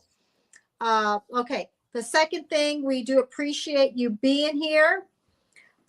We appreciate that you liked us talking. And what else I wanted to say before I forget? I think that we'll be back on Saturday. Are we going to be back on Saturday? We're going to be back on Saturday at 4:00. I'm working around Lisa's schedule because Lisa's off certain days, but Lisa's birthday's coming up in a couple of weeks. So during that time, we won't schedule anything, but I think, we will let you know. Look out for our posts. It'll tell us when we're coming on live. If you have any comments you would like us to talk about, please put it on the comments. But I have an email on my, under my, what is it? Oh, my stomach's growling. Profile. Thank you. And also, if you have questions, send them over to Cindy, because Cindy writes everything down, and let her know if what you think would be a great topic to discuss. Okay. Yes. So, and hit the likes and love hearts. We do love it all. Okay, so we're going to be coming to an end. Lisa, thank you for chit-chatting, and we discussed all kinds of things this evening. It was very nice. Yeah, definitely. If you're still here, guys, great to see you, and we'll be seeing you on Saturday. We'll see you on our next live. Bye, everyone. Bye.